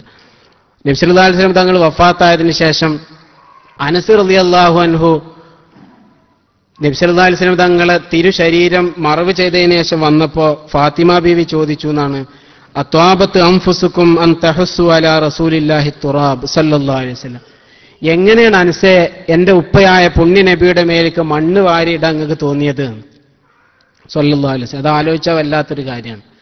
എങ്ങനെയാണ് പുണ്യ നബിയുടെ മേലിലേക്ക് നിങ്ങൾ മണ്ണ് വാരിയിട്ടത് അനസേന്ന്? എന്നിട്ട് അവർ പാടിയതാണ് യാ ഖാതിമർ റുസുലിൽ മുബാറകി ലൗഹു സ്വല്ല അലൈക മുനസ്സിലുൽ ഖുർആനി യാ ഖാതിമർ റുസുലിൽ മുബാറകി ലൗഹു, ഒരു വളരെ മുബാറക്കായ ബർക്കത്തുള്ള ഒരു വെളിച്ചത്തിന്റെ ഉടമയായ പുണ്യ നബിയെ സല്ലല്ലാഹു അലൈഹി വസല്ലം അലൈക മുനസ്സിലുൽ ഖുർആനി, അള്ളാഹു അങ്ങയുടെ മേൽ സലാത്ത് ചൊരിയട്ടെ. എന്നിട്ട് അവിടെ റൗളയിൽ പോയിട്ട് റൗളയുടെ മണ്ണെടുത്തിട്ട് കണ്ണിനോട് ഇങ്ങനെ ചേർത്ത് വെച്ചിട്ട് പാടിയെന്നാണ് മാദാല മൻ ശമ്മ തുർബത അഹ്മദി അല്ലാ യശുമ്മ മദസ്സമാനി ഗവാലിയാ സുബ്ബത അലയ്യ മസായിബുൻ ലൗ അന്നഹാ സുബ്ബത അലൽ അയ്യാമി സിർന ലയാലിയാ മാദാ അലാ മൻ ശമ്മ തുർബത അഹ്മദി, പുണ്യ നബിയുടെ റൗളയുടെ മണ്ണ് കണ്ണിനോട് ചേർത്ത് വെച്ച ഒരാൾക്ക്, അത് ചുംബിച്ച ഒരാൾക്ക് അല്ലായ ശുമ്മ മദസ്സമാനി ഗവാലിയ, ഇനി കാലത്തിലെ ഏത് കാലത്തായാലും ഒരു വിപത്തും അയാൾക്ക് വരൂല. എന്നിട്ട് പറഞ്ഞു സുബ്ബത അലയ്യ മസായിബുൻ ലൗ അന്നഹാ സുബ്ബത അലൽ അയ്യാമി സിർന ലയാലിയാ സുബ്ബത അലയ്യ മസായിബുൻ, ഇന്ന് കുറേ മുസീബത്തുകൾ ഇതാ എന്റെ തലയിൽ വന്ന് ഭവിച്ചിട്ടുണ്ട്. ലൗ അന്നഹാ സുബ്ബത അലൽ അയ്യാം, അതെങ്ങാനും ഒരു പകൽ അങ്ങോട്ട് ഇറങ്ങിയിട്ടുണ്ടെങ്കിൽ സിർന ലയാലി, ആ പകല് രാത്രിയായി പോയിരുന്നു. അത്രയും ഇരുട്ടുള്ള മുസീബത്തുകളാണ് ഇന്ന് എന്നെ തേടി വന്നിട്ടുള്ളത് എന്റെ പിതാവായ പുണ്യനബിയുടെ വഫാത്തോടുകൂടി എന്ന് ഫാത്തിമത്തു സഹ്റ റളിയല്ലാഹു തആല അൻഹ. പിന്നെ അപ്പൊ സൈത്തൂൻ വത്തീൻ വസൈത്തൂൻ, ഈ സൈത്തൂൻ പ്രകാശിക്കുമെന്നാണ്. സൈത്തൂൻ കത്തിക്കാതെ തന്നെ അതിന് പ്രകാശം ഉണ്ടാവുന്നതാണ്. അള്ളാഹു ഖുർആനിൽ പറഞ്ഞിട്ടുണ്ടല്ലോ. അതുപോലെ തീ 3 വിധം തീയുണ്ട് എന്നാണ്. അതില് ഒരു തീക്ക് വെളിച്ചം ഉണ്ടാവും, അത് കരിക്കും ചെയ്യും. തീയിന്റെ ഒരു സ്വഭാവങ്ങളാണ്. വെളിച്ചം ഉണ്ടാവും, അത് കരിക്കും ചെയ്യും. അത് ദുന്യാവിലെ തീയാണ്. എന്നാൽ കരിക്കും എന്നാൽ കരിക്കും എന്ന വെളിച്ചം ഉണ്ടാവില്ല. കത്തും, വേറെ സാധനങ്ങൾ നന്നായി കത്തിക്കും, പക്ഷെ അതിന് വെളിച്ചം ഉണ്ടാവില്ല. ആ തീ നരകത്തിലെ തീയാണ്. അള്ളാഹു കാത്തിരക്ഷിക്കട്ടെ. മറ്റൊന്ന് വെളിച്ചമുണ്ട്, പക്ഷെ അത് കരിക്കൂല. ആ വെളിച്ചാണ് മൂസാ നബി അലൈഹി സ്വലാത്തു വസ്സലാം തൂരി സീന മലയിൽ നിന്ന് കണ്ടത്. ആ വെളിച്ചാണെന്നാണ്. അപ്പോ ഇവിടെ വത്തീൻ വസൈത്തൂൻ വത്തൂരി സീനീൻ, സീന പർവ്വതം. ഇവിടെ അള്ളാഹുവുമായി മൂസാ നബി അലൈഹി സ്വലാത്തു വസ്സലാം സംഭാഷണം നടത്തിയ ഒരു സ്ഥലമുണ്ടല്ലോ, അവിടെ ഒരു വൃക്ഷം ഉണ്ട് എന്നാണ്. ആ വൃക്ഷം വളരെ അപൂർവമായി മാത്രം ആ ഏരിയയിൽ കാണുന്ന ഒരു വൃക്ഷമാണെന്നാണ്. ഇത് അള്ളാഹുവിന്റെ വെളിച്ചം അവിടെ വന്നിട്ടും മൂസാ നബി വിചാരിച്ചത് ഇത് തീയാണെന്നാണ്. പക്ഷെ അവിടെ ചെന്നപ്പോൾ മനസ്സിലായി ഇത് കത്തിക്കുന്ന തീയല്ല, അത് വെളിച്ചാണെന്ന് മൂസാ നബിക്ക് മനസ്സിലായി എന്നാണ്. മദിയനിൽ നിന്ന് തിരിച്ചു വരുന്ന സമയത്ത് മൂസാ നബി അലൈഹി സ്വലാത്തു വസ്സലാം 2 തവണ അള്ളാഹുമായി സംസാരിച്ചിട്ടുണ്ടല്ലോ. ഒന്ന് മദിയനിൽ നിന്ന് തിരിച്ചു വരുമ്പോൾ ഭാര്യയെ അവിടെ ആക്കിയിട്ട് ഒരു വെളിച്ചം കാണുന്നുണ്ട്, അവിടുന്ന് എനിക്ക് വെളിച്ചം കിട്ടുമോ നോക്കട്ടെ എന്ന് പറഞ്ഞു പോയി. അള്ളാഹു അപ്പൊ പറഞ്ഞു ബിൽവാദിൽ മുഖദ്ദസി തുവാ, നല്ല അള്ളാഹു സംസാരിച്ചത്. പിന്നീട് ഹാറൂൻ നബി അലൈഹി സ്വലാമിനെ സമൂഹത്തിന്റെ ഇടയിൽ ആക്കി കാര്യങ്ങളൊക്കെ നോക്കാൻ ഏൽപ്പിച്ച് അള്ളാഹുമായി സംസാരിക്കാൻ പോയ 2ാമത്തെ സമയം. ഈ 2 സമയത്തും ഒരേ സ്ഥലത്തായിരുന്നു, തൂരിസീന മലയുടെ അവിടെ ആയിരുന്നു എന്നാണ്. അവിടുന്ന് മൂസാ നബി അലൈഹി സ്വലാത്തു വസ്സലാമിനോട് പറഞ്ഞില്ലേ ഫഖ്ലാനലൈക്, ചെരുപ്പ് അഴിച്ചു വെക്കുക, ഫൈന്നക ബിൽവാദിൽ മുഖദ്ദസി തുവാ, നിങ്ങൾ നല്ല പരിശുദ്ധമായൊരു താഴ്വരയിലുള്ളത്. എന്നാൽ ചില മഹാന്മാർ പറയുന്നത് നബി സല്ലല്ലാഹു അലൈഹി വസല്ലം തങ്ങളോട് മീറാജിന്റെ രാത്രിയിൽ ചെരുപ്പ് അഴിച്ചു വെക്കാൻ പറ്റിയൊരു സംഭവം നമ്മൾ കണ്ടിട്ടില്ല. അലാ റഅസി ഹാദൽ കൗനി നഅലു മുഹമ്മദി അലത്ഫ ജമീഉൽ ഖൽഖി തഹത നിഅലിഹി. എന്താ അലാ റഅസി ഹാദൽ കൗനി നഅലു മുഹമ്മദി, അന്ന് പുണ്യ നബി സല്ലല്ലാഹു അലൈഹി വസല്ലം അള്ളാഹുമായി സംസാരിക്കാൻ പോയപ്പോ പുണ്യ നബിയുടെ ചെരുപ്പിന്റെ താഴെ ആയിരിക്കാം ലോകം മുഴുവൻ ഉണ്ടായിട്ടുണ്ടാവുക. അലത്ഫ ജമീഉൽ ഖൽഖി തഹ്ത നിഅലിഹി, പുണ്യ നബിയുടെ ചെരുപ്പ് ഉയർന്നു, പുണ്യനബിയുടെ ചെരുപ്പിന്റെ അത്ര പോലും വിലയില്ല ലോകത്തെ മറ്റു സൃഷ്ടി ചരാചരങ്ങൾക്കൊക്കെ എന്നർത്ഥം.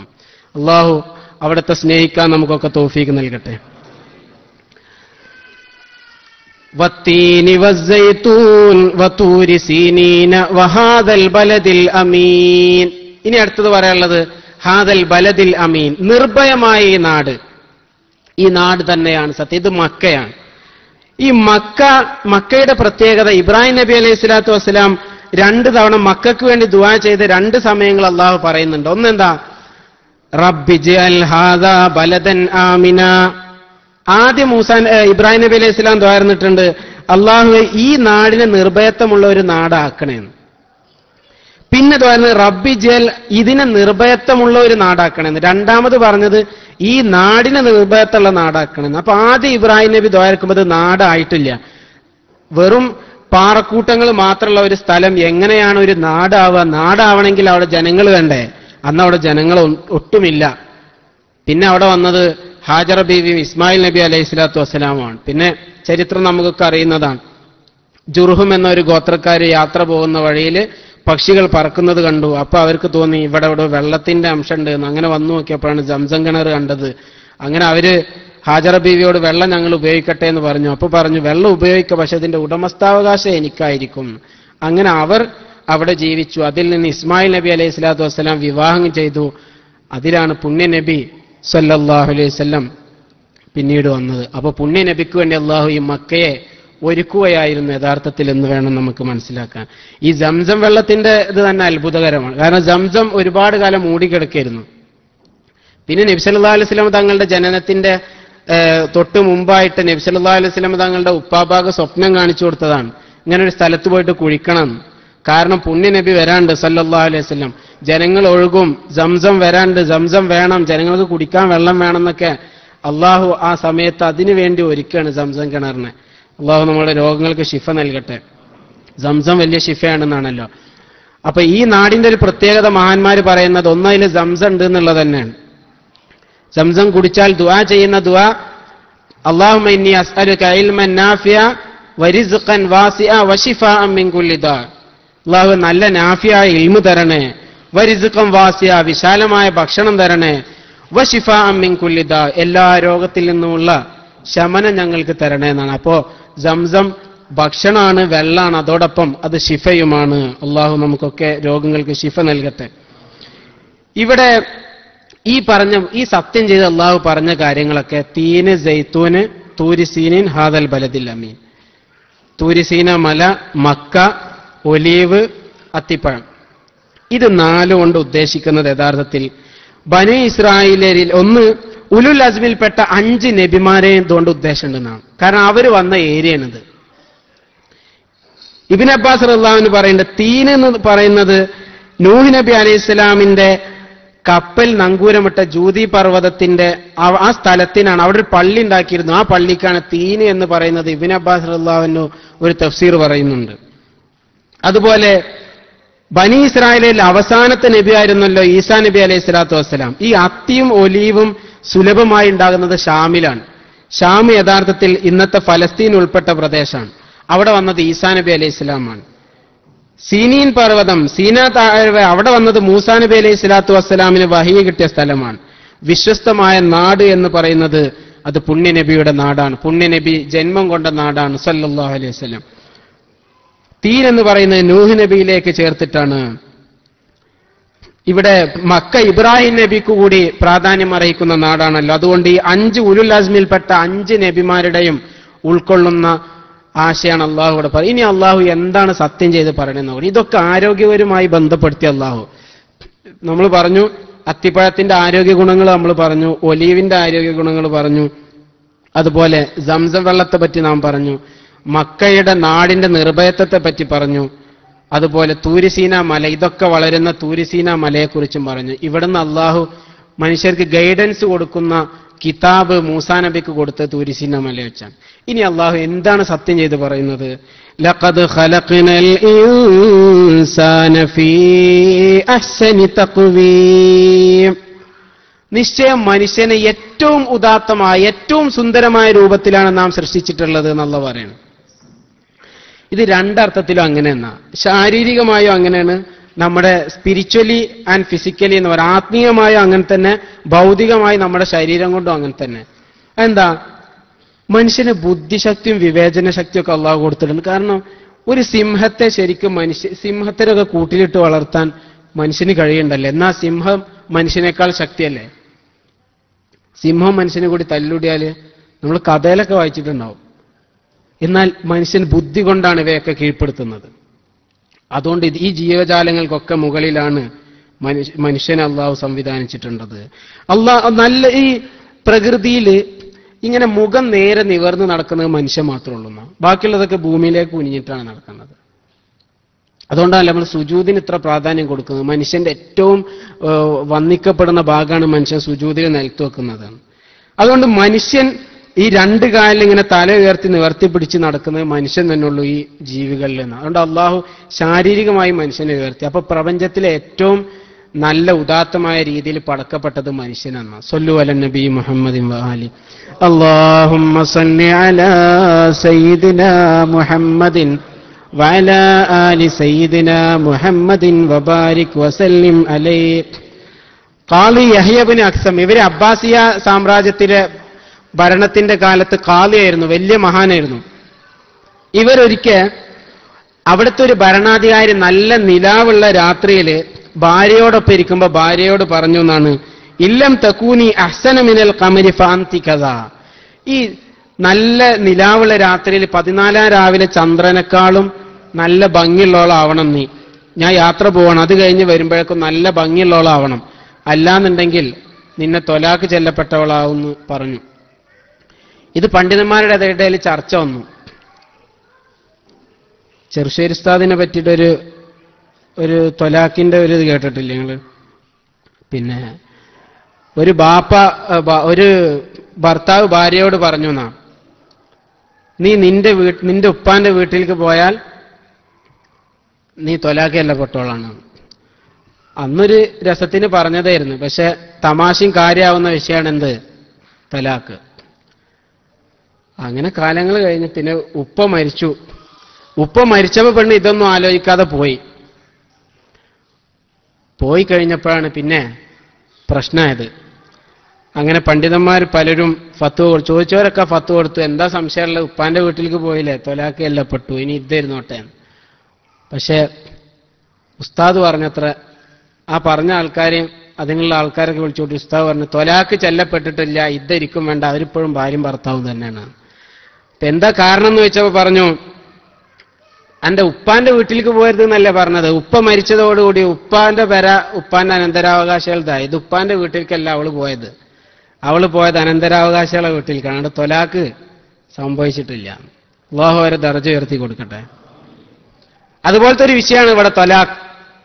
അപ്പോ ചോദിച്ച പണ്ഡിതന്മാരൊക്കെ പറഞ്ഞു തൊലാക്ക് സംഭവിക്കും, ഇനിയിപ്പോ എന്താ ചെയ്യുക, 14 രാവിലെ ചന്ദ്രനേക്കാൾ സുന്ദരിയാകാൻ ഏത് പെണ്ണിനാ കഴിയാൻ. അപ്പൊ ഖാളി യഹ്യ ഇബ്നു അക്സം പറഞ്ഞു, വലക്കത് അഫ്ത മൻഹു അലമു മിന്ന, നമ്മളെക്കാളൊക്കെ വിവരമുള്ള ആൾ ഇതിന്റെ ഫത്വ തന്നു പോയിട്ടുണ്ട്. അതെന്താ, അള്ളാഹു പറഞ്ഞിട്ടുണ്ട്. എന്താ, ലഖദ് ഖലഖനൽ ഇൻസാന ഫീ അഹ്സനി തഖ്വീം, മനുഷ്യനെ ഏറ്റവും നല്ല രൂപത്തിലാണ് സൃഷ്ടി. ഏറ്റവും നല്ല രൂപം എന്ന് പറഞ്ഞാൽ അതിന്റെ മേലെ പിന്നെ രൂപം ഉണ്ടാവാൻ പാടുണ്ടോ? ഇല്ല. അപ്പൊ 14 രാവിലെ ചന്ദ്രനൊക്കെ ഈ രൂപത്തിന് താഴെയാണ്. അപ്പൊ ത്വലാഖ് സംഭവിച്ചിട്ടില്ല. കാരണം ആ പെണ്ണിനാണ് ഇപ്പോഴും സുന്ദരി. 14 രാവിലെ ചന്ദ്രൻ അതിന്റെ താഴെയാണ്, അവരൊന്നിച്ച് ജീവിച്ചോട്ടെയാണ്. അപ്പൊ ഖുർആനിൽ നിന്ന് ഇൽമ് പിടിക്കാന്നുള്ളത് വളരെ അള്ളാഹു കൊടുത്തൊരു പ്രത്യേക കഴിവുകൊണ്ട് ചെയ്യുന്നതാണ്. അതുകൊണ്ടല്ലേ ഇമാം ഷാഫി റളിയല്ലാഹു അൻഹു ഒരു മസല കിട്ടാൻ 40 തവണ ഖുർആൻ ഓതിയിട്ടുണ്ടെന്നാ. നമുക്കൊരു ആയത്ത് സെർച്ച് ചെയ്യണമെങ്കിൽ പോലും ഒന്ന് ഗൂഗിളൈസ് ചെയ്താൽ കിട്ടും. അന്ന് അതിനുവേണ്ടി ഖുർആൻ ഓതിയിരുന്നു. ഇങ്ങനെ ഓതിയിട്ട് അവർ കണ്ടുപിടിച്ച മസലയെ വെല്ലുവിളിച്ചിട്ടാണ് നമ്മൾ പറയുന്നത് അതൊന്നും കേൾക്കണ്ട, നമുക്ക് ഖുർആനും ഹദീസും മതിയും. മാന്യമരാക്ക് പിന്നെ 5 വക്താണ് നിസ്കാരം എന്ന് ഖുർആൻ നോക്കിയിട്ട് തെളിയിക്കാൻ കഴിയണമെങ്കിൽ നമ്മൾ ഈ ആലിമീങ്ങളെ കൂട്ടുപിടിക്കണം. വ്യക്തമായി 5 വക്ത് എന്ന് ഖുർആനിൽ പറഞ്ഞിട്ടുണ്ടാ? ഖുർആനിൽ നിസ്കാരം 5 വക്താന്ന് വ്യക്തമായി പറഞ്ഞിട്ടില്ല.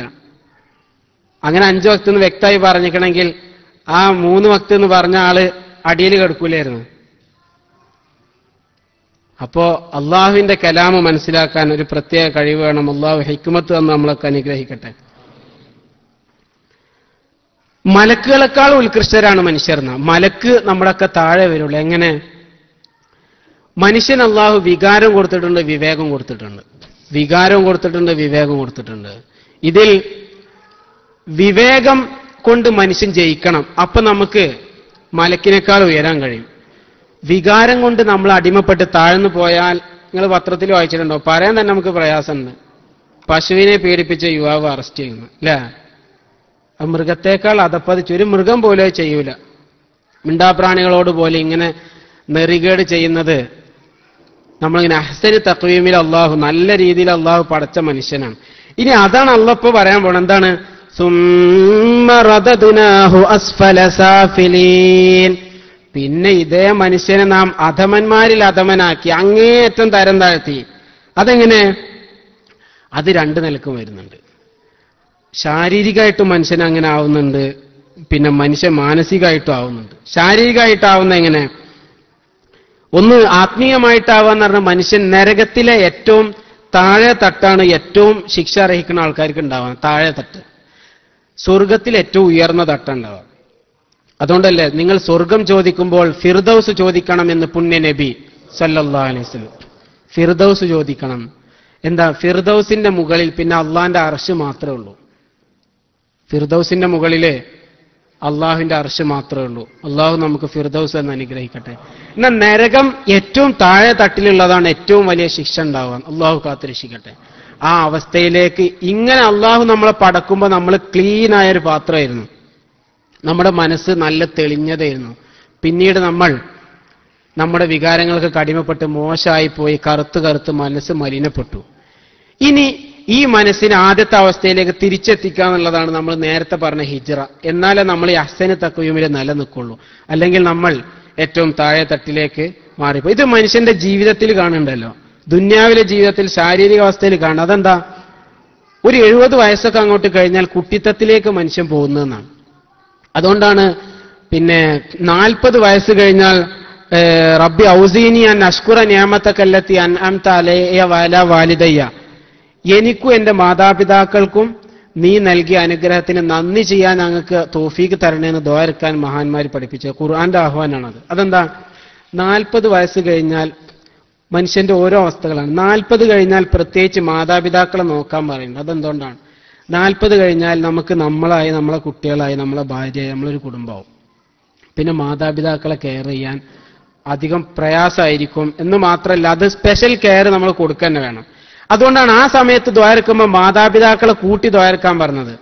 കാരണം ആരെങ്കിലും മാതാപിതാക്കൾക്കുള്ള ദുആ ഒഴിവാക്കിയാൽ അവന് ദുന്യാവിലെ റിസ്ക് അള്ളാഹു തടയുമെന്ന് മഹാന്മാർ രേഖപ്പെടുത്തിയിട്ടുണ്ട്. ഉമ്മാക്ക് വേണ്ടി ദ്വാരക്കണം, ഉപ്പാക്ക് വേണ്ടി ദ്വാരക്കണം. അള്ളാഹു നമ്മളെ മാതാപിതാക്കൾക്കൊക്കെ ഖൈർ കൊടുക്കട്ടെ, മരണപ്പെട്ടു പോയവർക്കൊക്കെ അള്ളാഹു മഗ്ഫിറത്ത് കൊടുക്കട്ടെ. ആ അവസ്ഥയിലാണ് ചേ എന്നുള്ള വാക്ക് പോലും പറയരുത് എന്ന് പറഞ്ഞത്. ചേ എന്നുള്ള വാക്ക് പോലും, ചേ എന്നുള്ള വാക്കിൽ അപ്പുറം എന്തെങ്കിലും പറയാനുണ്ടെങ്കിൽ അത് അള്ളാഹു പറയുമായിരുന്നു എന്നാണ് മുഫസ്സിരീങ്ങൾ പറയുന്നത്. അപ്പൊ 70 അങ്ങോട്ട് പിന്നിട്ടാൽ പിന്നെ മനുഷ്യൻ കുട്ടിത്തത്തിലേക്ക് വരികയാണ്. ഈ അസ്ഫല സാഫില് തുടങ്ങുമ്പോൾ മനുഷ്യൻ ഇങ്ങനെ വന്ന് നല്ല ആ ഒരു അവസ്ഥയിലെത്തി. പിന്നീട് മനുഷ്യൻ താഴ്ന്നു പോയിട്ട് അഹ്സനി തഖ്വീമിൽ നിന്ന് അസ്ഫല സാഫിലിലേക്ക് പോയി. മനുഷ്യൻ ശാരീരികമായും പോയി, മാനസികമായും പോയി. പക്ഷേ ഇവിടെ അള്ളാഹു പറയുന്നത്, ഞാൻ നിർത്തണം, നമ്മളൊരു മണിക്കൂർ ആവാറായി. ഇവിടെ അള്ളാഹു നമ്മളെ നേരെ ഇങ്ങോട്ട് മറിക്കുകയാണല്ലോ. ഇവിടെ നമ്മൾ മനസ്സിലാക്കണം, ഒരാൾ നല്ല ആരോഗ്യമുള്ള കാലത്ത് എന്തെങ്കിലും ചെയ്തിട്ടുണ്ടെങ്കിൽ അതിനുള്ള കൂലി അള്ളാഹു വയസ്സായാലും കൊടുക്കുന്നതാണ്. വയസ്സായാലും അള്ളാഹു കൊടുക്കുന്നു. ഏതുപോലെ നബി സല്ലല്ലാഹു അലൈഹി വസല്ലം തങ്ങൾ പറഞ്ഞു, ഇന്നൽ അബദ ഇദാ മരിള ഔ സാഫറ, ഒരാൾ രോഗിയായി അല്ലെങ്കിൽ ഒരാൾ യാത്ര പോയി, എന്നാൽ കുതിബ ലഹു മിസ്ല മാ കാന യഅമൽ സ്വഹീഹൻ മുഖീമ, അയാൾ നാട്ടിൽ യാത്ര ഒന്നും പോവാതെ നാട്ടിൽ നിൽക്കുമ്പോൾ, അല്ലെങ്കിൽ അയാൾ നല്ല ആരോഗ്യവാനായ കാലത്ത് അയാൾ നല്ല നന്മ ചെയ്തിട്ടുണ്ടെങ്കിൽ അതിന്റെ കൂലി വയസ്സായാലും അള്ളാഹു കൊടുക്കുമെന്ന് പുണ്യ നബി സല്ലല്ലാഹു അലൈഹി വസല്ലം. ഇതിൽ നിന്ന് മനസ്സിലാക്കേണ്ട ഒരു കാര്യം, നല്ല ഡ്യൂട്ടി ഇല്ലാതെ നല്ല ഒഴിവൊക്കെ കിട്ടിയ സമയത്ത്, ഇപ്പൊ നാളെ ഒഴിവാണല്ലോ, നാളെ ഇവിടെ ഒരു ക്യാമ്പ് ഇറക്കണ്ട, കൂട്ടത്തിൽ പറയണം, ഇനി ലാസ്റ്റ് മറക്കണ്ടെന്ന് വിചാരിച്ചിട്ട് 9:30 സ്റ്റാർട്ട് ചെയ്യും. നമ്മളെ അബ്ദുറൌഫ് ഹസനി ഉസ്താദ്, ജലീൽ ദാരിമി ഉസ്താദ്, പിന്നെ സലാം ബാക്കവി ഉസ്താദിന്റെ പേരെന്താ കാണാത്ത നോക്കിയ, സലാം ബാക്കവി ഉസ്താദ്, പിന്നെ ഹമീദ് അലി വാഫി, ഇഷ്കുർ റസൂൽ, ഇങ്ങനെ കുറെ സംഭവങ്ങളുടെ 9:30 സ്റ്റാർട്ട് ചെയ്യും. നാളത്തെ ദിവസം നല്ലപോലെ ഉപയോഗപ്പെടുത്തും. അള്ളാഹു തൗഫീഖ് ചെയ്യട്ടെ. വളരെ പഠനാർഹമായ രീതിയിലാണ്, പ്രത്യേകിച്ച് സലാം ബാക്കവി ഉസ്താദിന് ജലീദാരി മുസ്താദിനൊക്കെ നമുക്കറിയാം. ഈ ഇവിടെ പണ്ഡിത സുഹൃത്തുക്കൾക്ക് പോലും വളരെ ആധികാരികമായി കാര്യങ്ങൾ ഗ്രഹിക്കാൻ പറ്റിയ ക്ലാസ്സുകളായിരിക്കും. ഏതാളുകൾക്ക് മനസ്സിലാവുകയും ചെയ്യും. അപ്പൊ അതിലൊക്കെ പങ്കെടുക്കണം. നാളെ 9:30 മണിക്ക് ഇവിടെ തന്നെ അല്ലേ? ഇവിടെ തന്നെ. അള്ളാഹു തൗഫീഖ് ചെയ്യട്ടെ. ആ പറഞ്ഞത് നമ്മൾ ഒഴിവ് കിട്ടിയ സമയത്ത് നന്മ ചെയ്തിട്ടുണ്ടെങ്കിൽ ഡ്യൂട്ടിയിലായതിന്റെ പേരിൽ നമുക്ക് ചെയ്യാൻ കഴിഞ്ഞിട്ടില്ലെങ്കിൽ അതിന്റെ കൂലി അള്ളാഹ് തരുന്നു. അപ്പൊ അത് ഉപയോഗപ്പെടുത്തണം. ഒരാൾ വെള്ളിയാഴ്ച ഒഴിവിട്ടിയപ്പോൾ ഫുള്ള് കിടന്നുറങ്ങി, അല്ലെങ്കിൽ ഒരാഴ്ച പെരുന്നാളിന്റെ ലീവ് കിട്ടിയപ്പോൾ ഉറങ്ങി തീർത്തു, അല്ലെങ്കിൽ മോശമായതൊക്കെ കണ്ടു തീർത്തു. എന്നാൽ അയാൾക്ക് ഇനി അള്ളഹാനോട് പറയാൻ പറ്റില്ല, അള്ളാഹ് ഞാന് ചെയ്യാത്ത എനിക്ക് ഡ്യൂട്ടി പിന്നെ ഈ അലാത്തൂൽ രാത്രിയൊക്കെ ഡ്യൂട്ടി തന്നെയാണ് അള്ളാഹ് എന്ന് പറയാൻ പറ്റൂല. കാരണം എന്താ? ഒഴിവ് കിട്ടിയെന്ന് എന്റെ കോലം ഞാൻ കണ്ടെന്ന് അള്ളാഹ് പറഞ്ഞ നമ്മൾ എന്താ ചെയ്യുക? അപ്പൊ ഒഴിവ് കിട്ടുമ്പോ നമ്മൾ ഉപയോഗപ്പെടുത്തുക. അപ്പോ ഒഴിവ് കിട്ടാത്തപ്പോ അതിന്റെ കൂലി അള്ളാഹു തരും. അതുകൊണ്ടാണ് സ്ഥിരമായി തഹജ്ജുദ് നിസ്കരിക്കുന്ന ആൾക്ക് രാത്രിയിൽ അയാൾക്ക് ഒരു യാത്ര പോയി, യാത്രയിൽ അയാൾക്ക് തഹജ്ജുദ് നിസ്കരിക്കാൻ പറ്റില്ല എന്നുണ്ടെങ്കിൽ തഹജ്ജുദിന്റെ കൂലി അയാൾക്ക് എഴുതപ്പെടുമെന്ന് പുണ്യ നബി സല്ലല്ലാഹു അലൈഹി വസല്ലം തങ്ങളുടെ ഈ ഹദീസിൽ നമുക്ക് മനസ്സിലാക്കാൻ കഴിയും. എന്താ? ഇതിന്റെ കൂലി നമുക്ക് കിട്ടും. കാരണം ഇയാള് ഇപ്പൊ ഒരു ഉദറ് വന്നതുകൊണ്ടാണ്, കാരണം കിട്ടിയതുകൊണ്ടാണ് അയാൾ ചെയ്യാത്തത്. വല്ല വകുപ്പുണ്ടെങ്കിൽ അയാൾ ചെയ്യുമായിരുന്നു. എന്ന പോലെ ഒരാള് ആരോഗ്യമുള്ള സമയത്ത് കസേരയിലൊക്കെ ഇരുന്ന് നിസ്കരിക്കാൻ തുടങ്ങിയാൽ കസേരയിൽ ഇരിക്കണ മുമ്പ് എങ്ങനെയാണോ നിസ്കാരം അതിനനുസരിച്ച് അള്ളാഹ് കൂലി കൊടുക്കുക. അപ്പൊ കസേര നിസ്കാരം നേരത്തെ തുടങ്ങുന്ന കാലമാണ്. അള്ളാഹു നമുക്ക് ആരോഗ്യം തരട്ടെ. അതുകൊണ്ട് കസേര ഇട്ട് നിസ്കരിക്കാതെ നിവർന്ന് നിന്ന് നിസ്കരിക്കാൻ പറ്റിയ കാലത്ത് തന്നെ നല്ലപോലെ നിസ്കരിക്കുക. അത് ഉപയോഗപ്പെടുത്തിയാൽ അള്ളാഹ് ഇത് കുറച്ചും കൂടി ഇങ്ങനെ മുന്നോട്ട് കൊണ്ടുപോകുന്ന നമ്മൾ മനസ്സിലാക്കുക. അപ്പൊ ഈ ആരോഗ്യമുള്ള സമയം നല്ല രീതിയിൽ ഉപയോഗപ്പെടുത്തുക. നബി സല്ലല്ലാഹു അലൈഹി വസല്ലം പറഞ്ഞിട്ടുണ്ടല്ലോ, പിന്നെ 5 കാര്യം വരുന്ന മുമ്പ് നിങ്ങൾ ഉപയോഗപ്പെടുത്തണം. 1 ശബാബക ഖബല ഹറമിക്, വാർദ്ധക്യം വരുന്നതിന് മുമ്പ് യുവത്വത്തെ ഉപയോഗപ്പെടുത്തണം. ഇവിടുന്ന് ജോലിയൊക്കെ റിട്ടയർഡായി നാട്ടിൽ പോയി ഒരു മോനെ ഇവിടെ സെറ്റിലാക്കി ഇനി നാട്ടിലെത്തിയിട്ട് പള്ളി കമ്മിറ്റിന്റെ സെക്രട്ടറിയൊക്കെ ആക്കിയിട്ട് നമ്മൾ എന്ത് ചെയ്യുക? എല്ലാ വക്തിനും പള്ളിയിലേക്ക് ഇങ്ങനെ പോവാന്നുള്ള ഒരു സ്വപ്നം പല ആൾക്കാരും ഉള്ളിലുണ്ടാവും. ആ സ്വപ്നമൊന്നും വേണ്ട, ഇപ്പോഴേ നമ്മൾ ഇതൊക്കെ ചെയ്യുക. അത്ര നമുക്ക് ആയുസ് ഉണ്ടാവുന്ന ആര് കണ്ടു? അപ്പൊ ഇനി അന്ന് ചെയ്യാൻ പറ്റിയിട്ടില്ലെങ്കിൽ അള്ളാഹു നമുക്ക് അതിന്റെ കൂലി തരും. അപ്പൊ യുവത്വത്തിൽ ചെയ്യുക. ഇതൊക്കെ നഷ്ടപ്പെട്ട് ഇതിന്റെ ഒക്കെ വില അറിയണമെങ്കിൽ ഇതൊന്നും നഷ്ടപ്പെടണം. ഇതിന്റെ വില അറിയണമെങ്കിൽ ഇതൊക്കെ നഷ്ടപ്പെടണം. അള്ളാഹു നിയമത്തുകൾ നിലനിർത്തി തരട്ടെ. അള്ളാഹു നിയമത്ത് നീക്കിയാൽ പിന്നെ അതേ നിയമത്ത് അള്ളാഹു പിന്നെ തിരിച്ചു തരല അപൂർവമായിട്ട് ഉണ്ടാവുള്ളൂ എന്നാണ്. അപ്പൊ കിട്ടിയ അനുഗ്രഹങ്ങളെ നല്ല രീതിയിൽ ഉപയോഗപ്പെടുത്തുക. രണ്ടാമത്തത് ആരോഗ്യത്തെ, അസുഖം വരുന്ന മുമ്പ് ആരോഗ്യത്തെ ഉപയോഗപ്പെടുത്തുക. എന്തൊക്കെ അസുഖം, ക്യാൻസർ പോലുള്ള അസുഖങ്ങളെ പറ്റിയൊക്കെ, ക്യാൻസർ 15 വർഷം വരെയൊക്കെ നമുക്ക് അറിയാതെ നമ്മുടെ ശരീരത്തിൽ അത് വളരുന്ന പറയുന്നത്. അള്ളാഹു കാത്ത് രക്ഷിക്കട്ടെ. നമ്മളറിയില്ല അത് വളരെ ഉണ്ടാവും. എവിടുന്നാണ് ഇത് വരുന്നതെന്ന് നമുക്കറിയില്ല. അപ്പൊ അസുഖം വരുന്ന മുമ്പ് ആരോഗ്യത്തെ ഉപയോഗപ്പെടുത്തുക. വഗിനാക ഖബല ഫഖരിക്, ദാരിദ്ര്യം വരുന്നതിന് മുമ്പ് ഐശ്വര്യമുള്ള കാലം ഉപയോഗപ്പെടുത്തുക. ജോലി പോണ മുമ്പ് ജോലിയുള്ള സമയം ഉപയോഗപ്പെടുത്തുക. പോയാൽ പടച്ചോനെ അന്നൊക്കെ എത്ര പൈസ ലാവിഷായി കളഞ്ഞു, അതൊക്കെ നല്ല നിലക്ക് ഉപയോഗിക്കായിരുന്നു എന്ന് ഖേദിച്ചിട്ട് കാര്യം ഉണ്ടാവില്ല.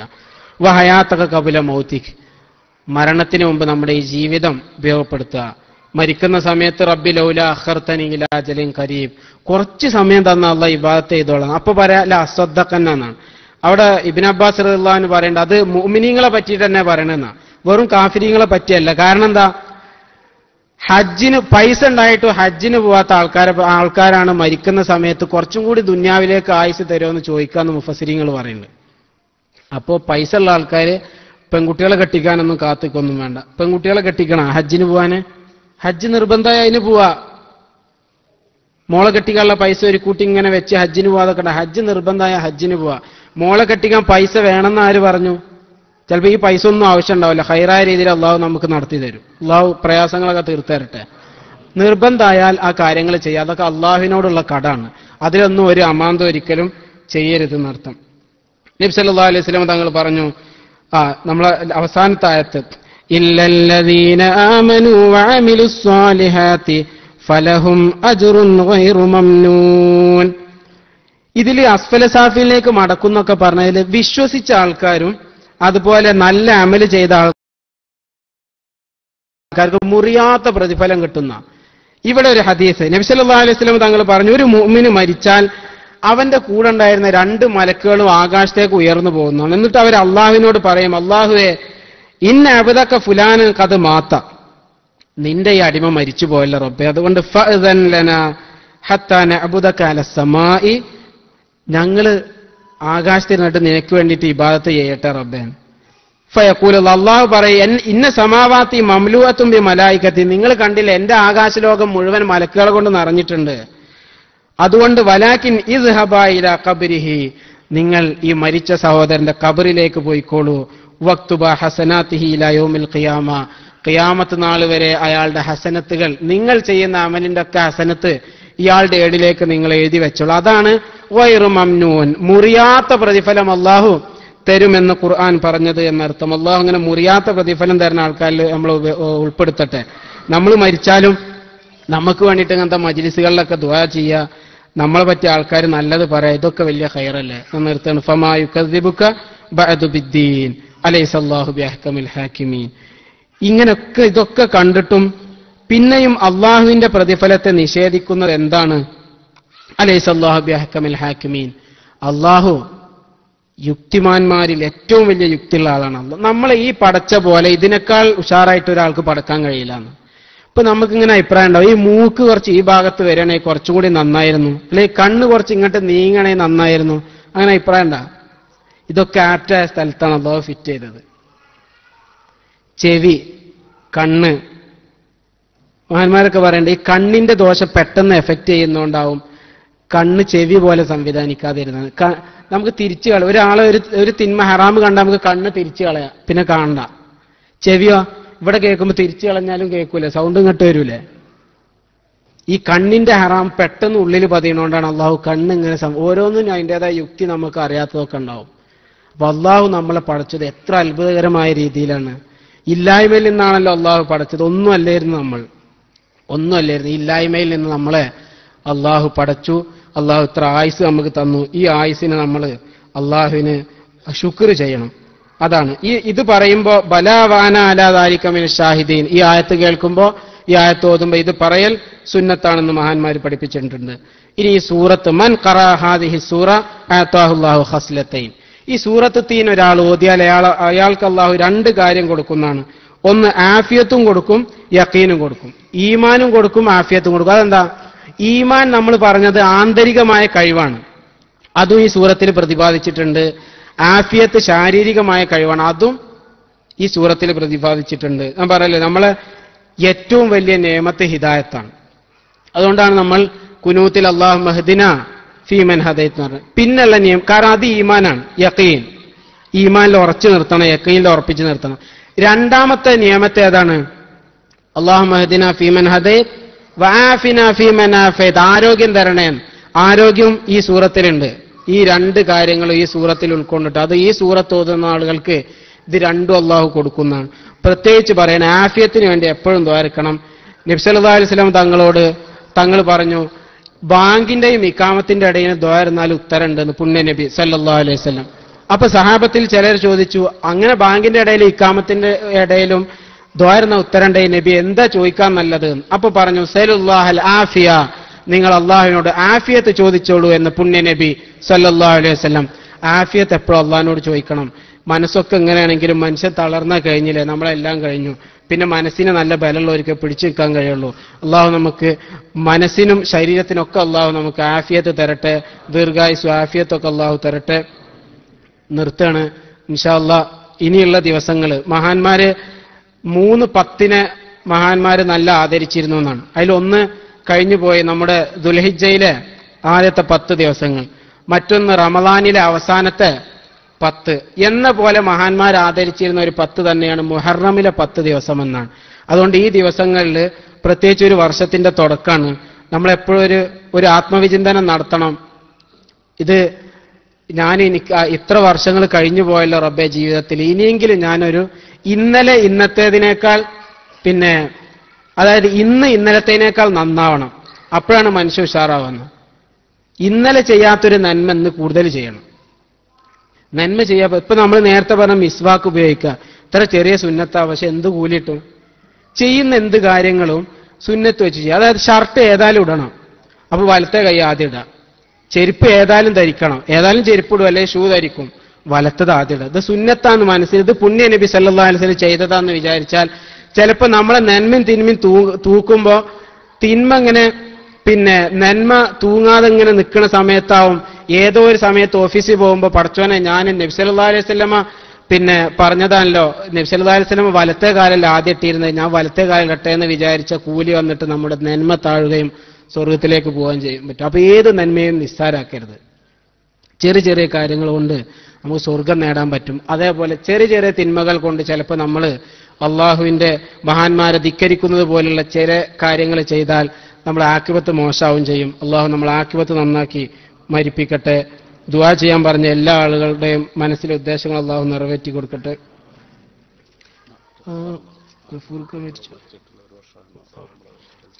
നമ്മളെ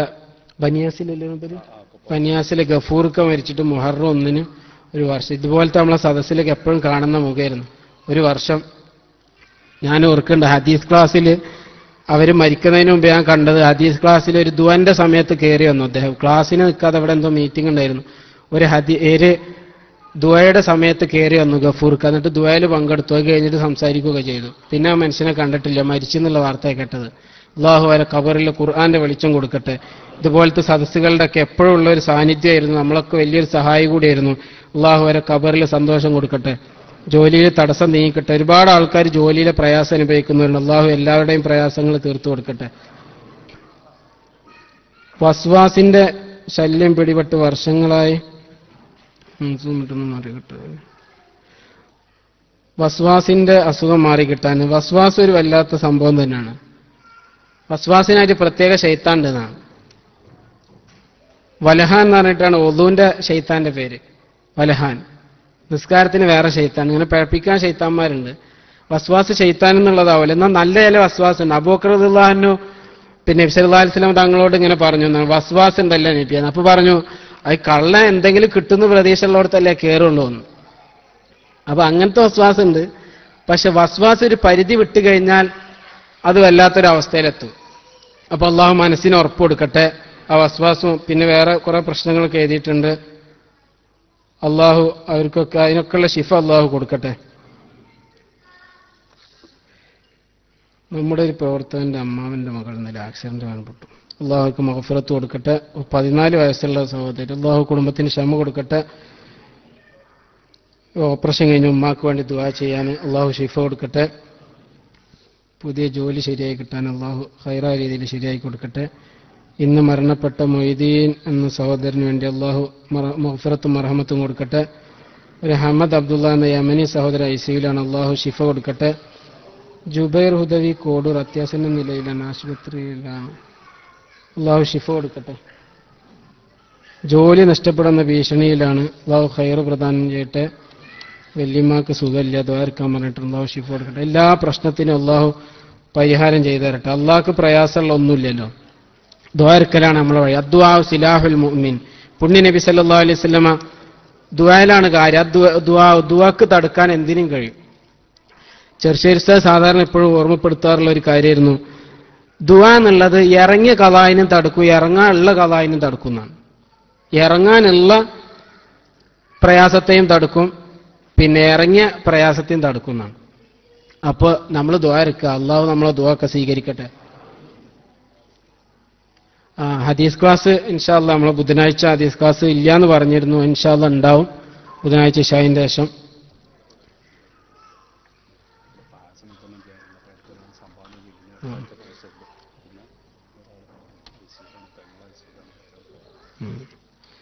പെങ്ങൾ ഐസിയുലാണ്, പ്രത്യേകം ദ്വാരക്കാൻ അള്ളാഹു ഷിഫ കൊടുക്കട്ടെ. പായസം വിതരണം ചെയ്യുന്നതിലേക്കൊരു സഹോദരൻ, അത് അടുത്ത ആഴ്ച ഉണ്ടാവുള്ളൂ, ഇപ്പം ഇന്നുണ്ടാവും എന്ന് വിചാരിക്കണ്ട. സംഭാവന നൽകിയിട്ടുണ്ട്, അള്ളാഹു സ്വീകരിക്കട്ടെ. ഈ സന്തോഷങ്ങളൊക്കെ അള്ളാഹു നമ്മളെ സ്വർഗത്തിൽ ഒരുമിപ്പിക്കുന്ന സന്തോഷങ്ങളായി തീർത്തു തരട്ടെ. ഒന്ന് എണീറ്റുന്നാൽ ഉപകാരമായി. പറ്റുന്നവർ മാത്രം ഒരു ഫാത്തിഹ ഓതി ദ്വാരക്കുക. അൽ ഫാത്തിഹ. أعوذ بالله من الشيطان الرجيم. بسم الله الرحمن الرحيم. الحمد لله رب العالمين الرحمن الرحيم مالك يوم الدين إياك نعبد وإياك نستعين اهدنا الصراط المستقيم صراط الذين أنعمت عليهم غير المغضوب عليهم ولا الضالين آمين. ഈ ജുബൈർ ഉദവി എന്നുള്ള ന്യൂസ് എവിടെ നിന്ന് തന്നെ? നമുക്കറിയാത്തൊരു ഉദവി നമ്മൾ അറിഞ്ഞില്ല, അതാ ചോദിച്ചത്. അല്ലാഹു ശിഫ കൊടുക്കട്ടെ.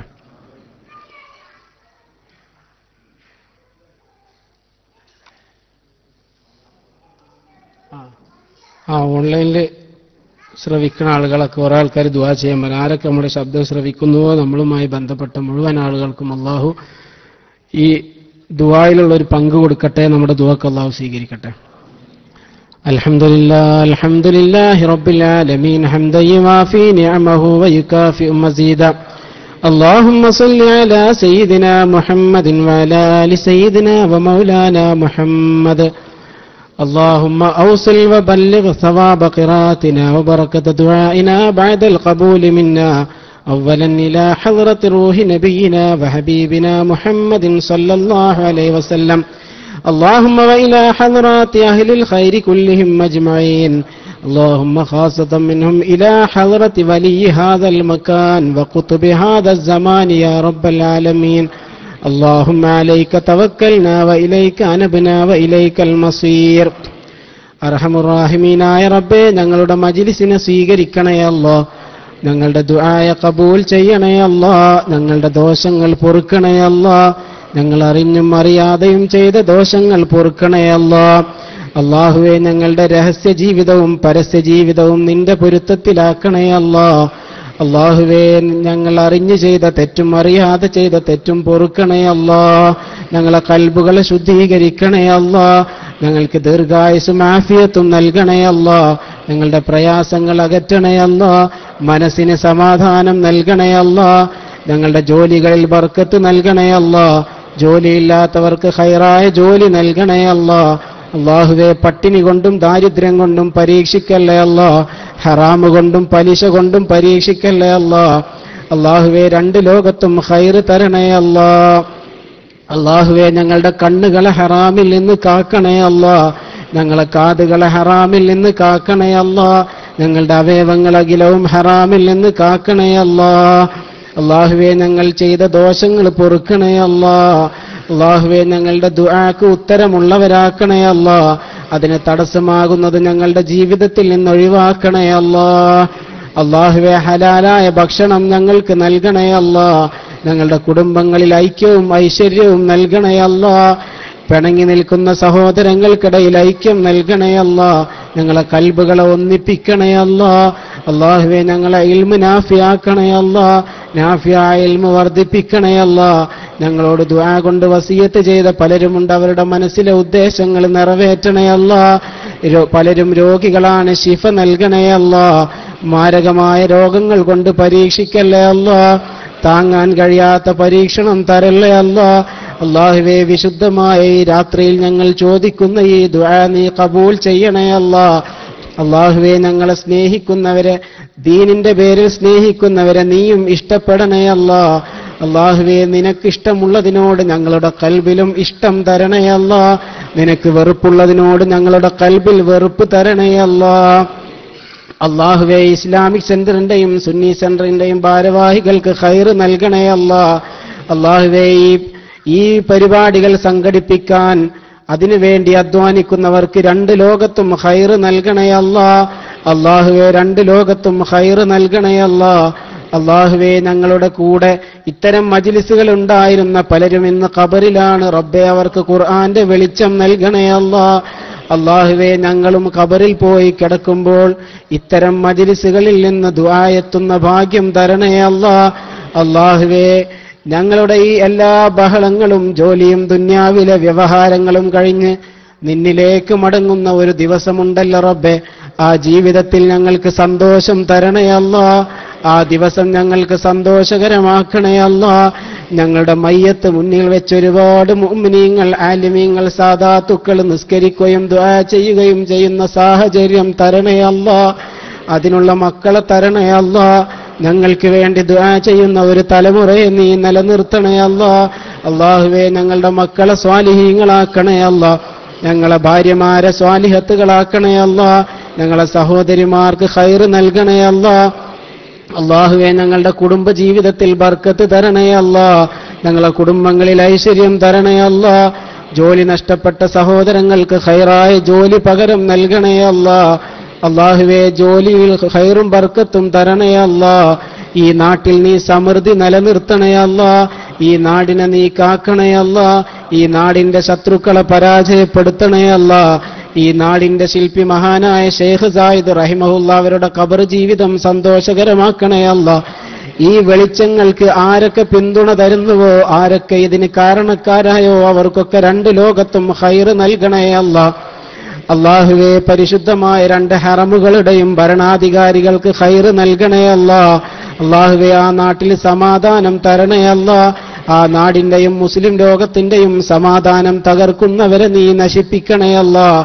അവർക്ക് ഹിദായത്ത് നൽകണേ അല്ലാ. അല്ലെങ്കിൽ അവരുടെ ശർറിൽ നിന്ന് ഞങ്ങളെ കാക്കണേ അല്ലാ. അല്ലാഹുവേ, മുസ്ലിം ഉമ്മത്തിന് ഇസ്സത്ത് തരണേ അല്ലാ. ഞങ്ങളുടെ നാട്ടിൽ സമാധാനം തരണേ അല്ലാ. ദീനിനെ ഇസ്സത്ത് തരണേ അല്ലാ. ഞങ്ങളുടെ ആലിമീങ്ങൾക്ക് ഉസ്താദുമാർക്ക് ദീർഘായുസ്സും ആഫിയത്തും നൽകണേ അല്ലാ. അവരിൽ നിന്ന് മരണപ്പെട്ടു പോയവർക്ക് മഗ്ഫിറത്ത് നൽകണേ അല്ലാ. ഞങ്ങളുടെ മാതാപിതാക്കളിൽ പലരും ഖബറിലാണ് റബ്ബേ, അവർക്ക് ഖബറിൽ സന്തോഷകരമായ ജീവിതം നൽകണേ അല്ലാ. അല്ലാഹുവേ, ഈ പറയുന്ന ഇവന്റെ ഉപ്പ ഖബറിലാണല്ലാ. ഇവിടെ പലരുടെയും ഉപ്പമാരും ഉമ്മമാരും ഖബറിലാണല്ലാ. അവരുടെ ഖബർ ജീവിതം സന്തോഷകരമാക്കണേ അല്ലാ. ഈ മജ്ലിസിന്റെ ബർക്കത്ത് അവരുടെ ഖബറിലേക്ക് എത്തിക്കണേ അല്ലാ. ഖുർആന്റെ വെളിച്ചം കൊണ്ട് അനുഗ്രഹിക്കണേ അല്ലാ. ജീവിതത്തിൽ പല പ്രാവശ്യം വിശുദ്ധമായ രണ്ട് ഹറമിൽ പോകാനുള്ള തൗഫീക്ക് തരണേ അല്ലാ. ഹജ്ജും ഉംറയും സിയാറത്തും നിർവഹിക്കാനുള്ള തൗഫീക്ക് തരണേ അല്ലാ. അല്ലാഹുവേ, നിന്നെ അറിയാതെ ജീവിക്കുന്ന ഞങ്ങളുടെ സഹോദര മതസ്ഥർക്ക് ഹിദായത്ത് നൽകണേ അല്ലാ. അല്ലാഹുവേ, ഞങ്ങളുടെ സഹോദരങ്ങൾക്ക് ഖൈറ് നൽകണേ അല്ലാ. അല്ലാഹുവേ, ഞങ്ങളുടെ ഈ സ്നേഹബന്ധം ഈമാനിന്റെ ബന്ധമാക്കണേ അല്ലാ.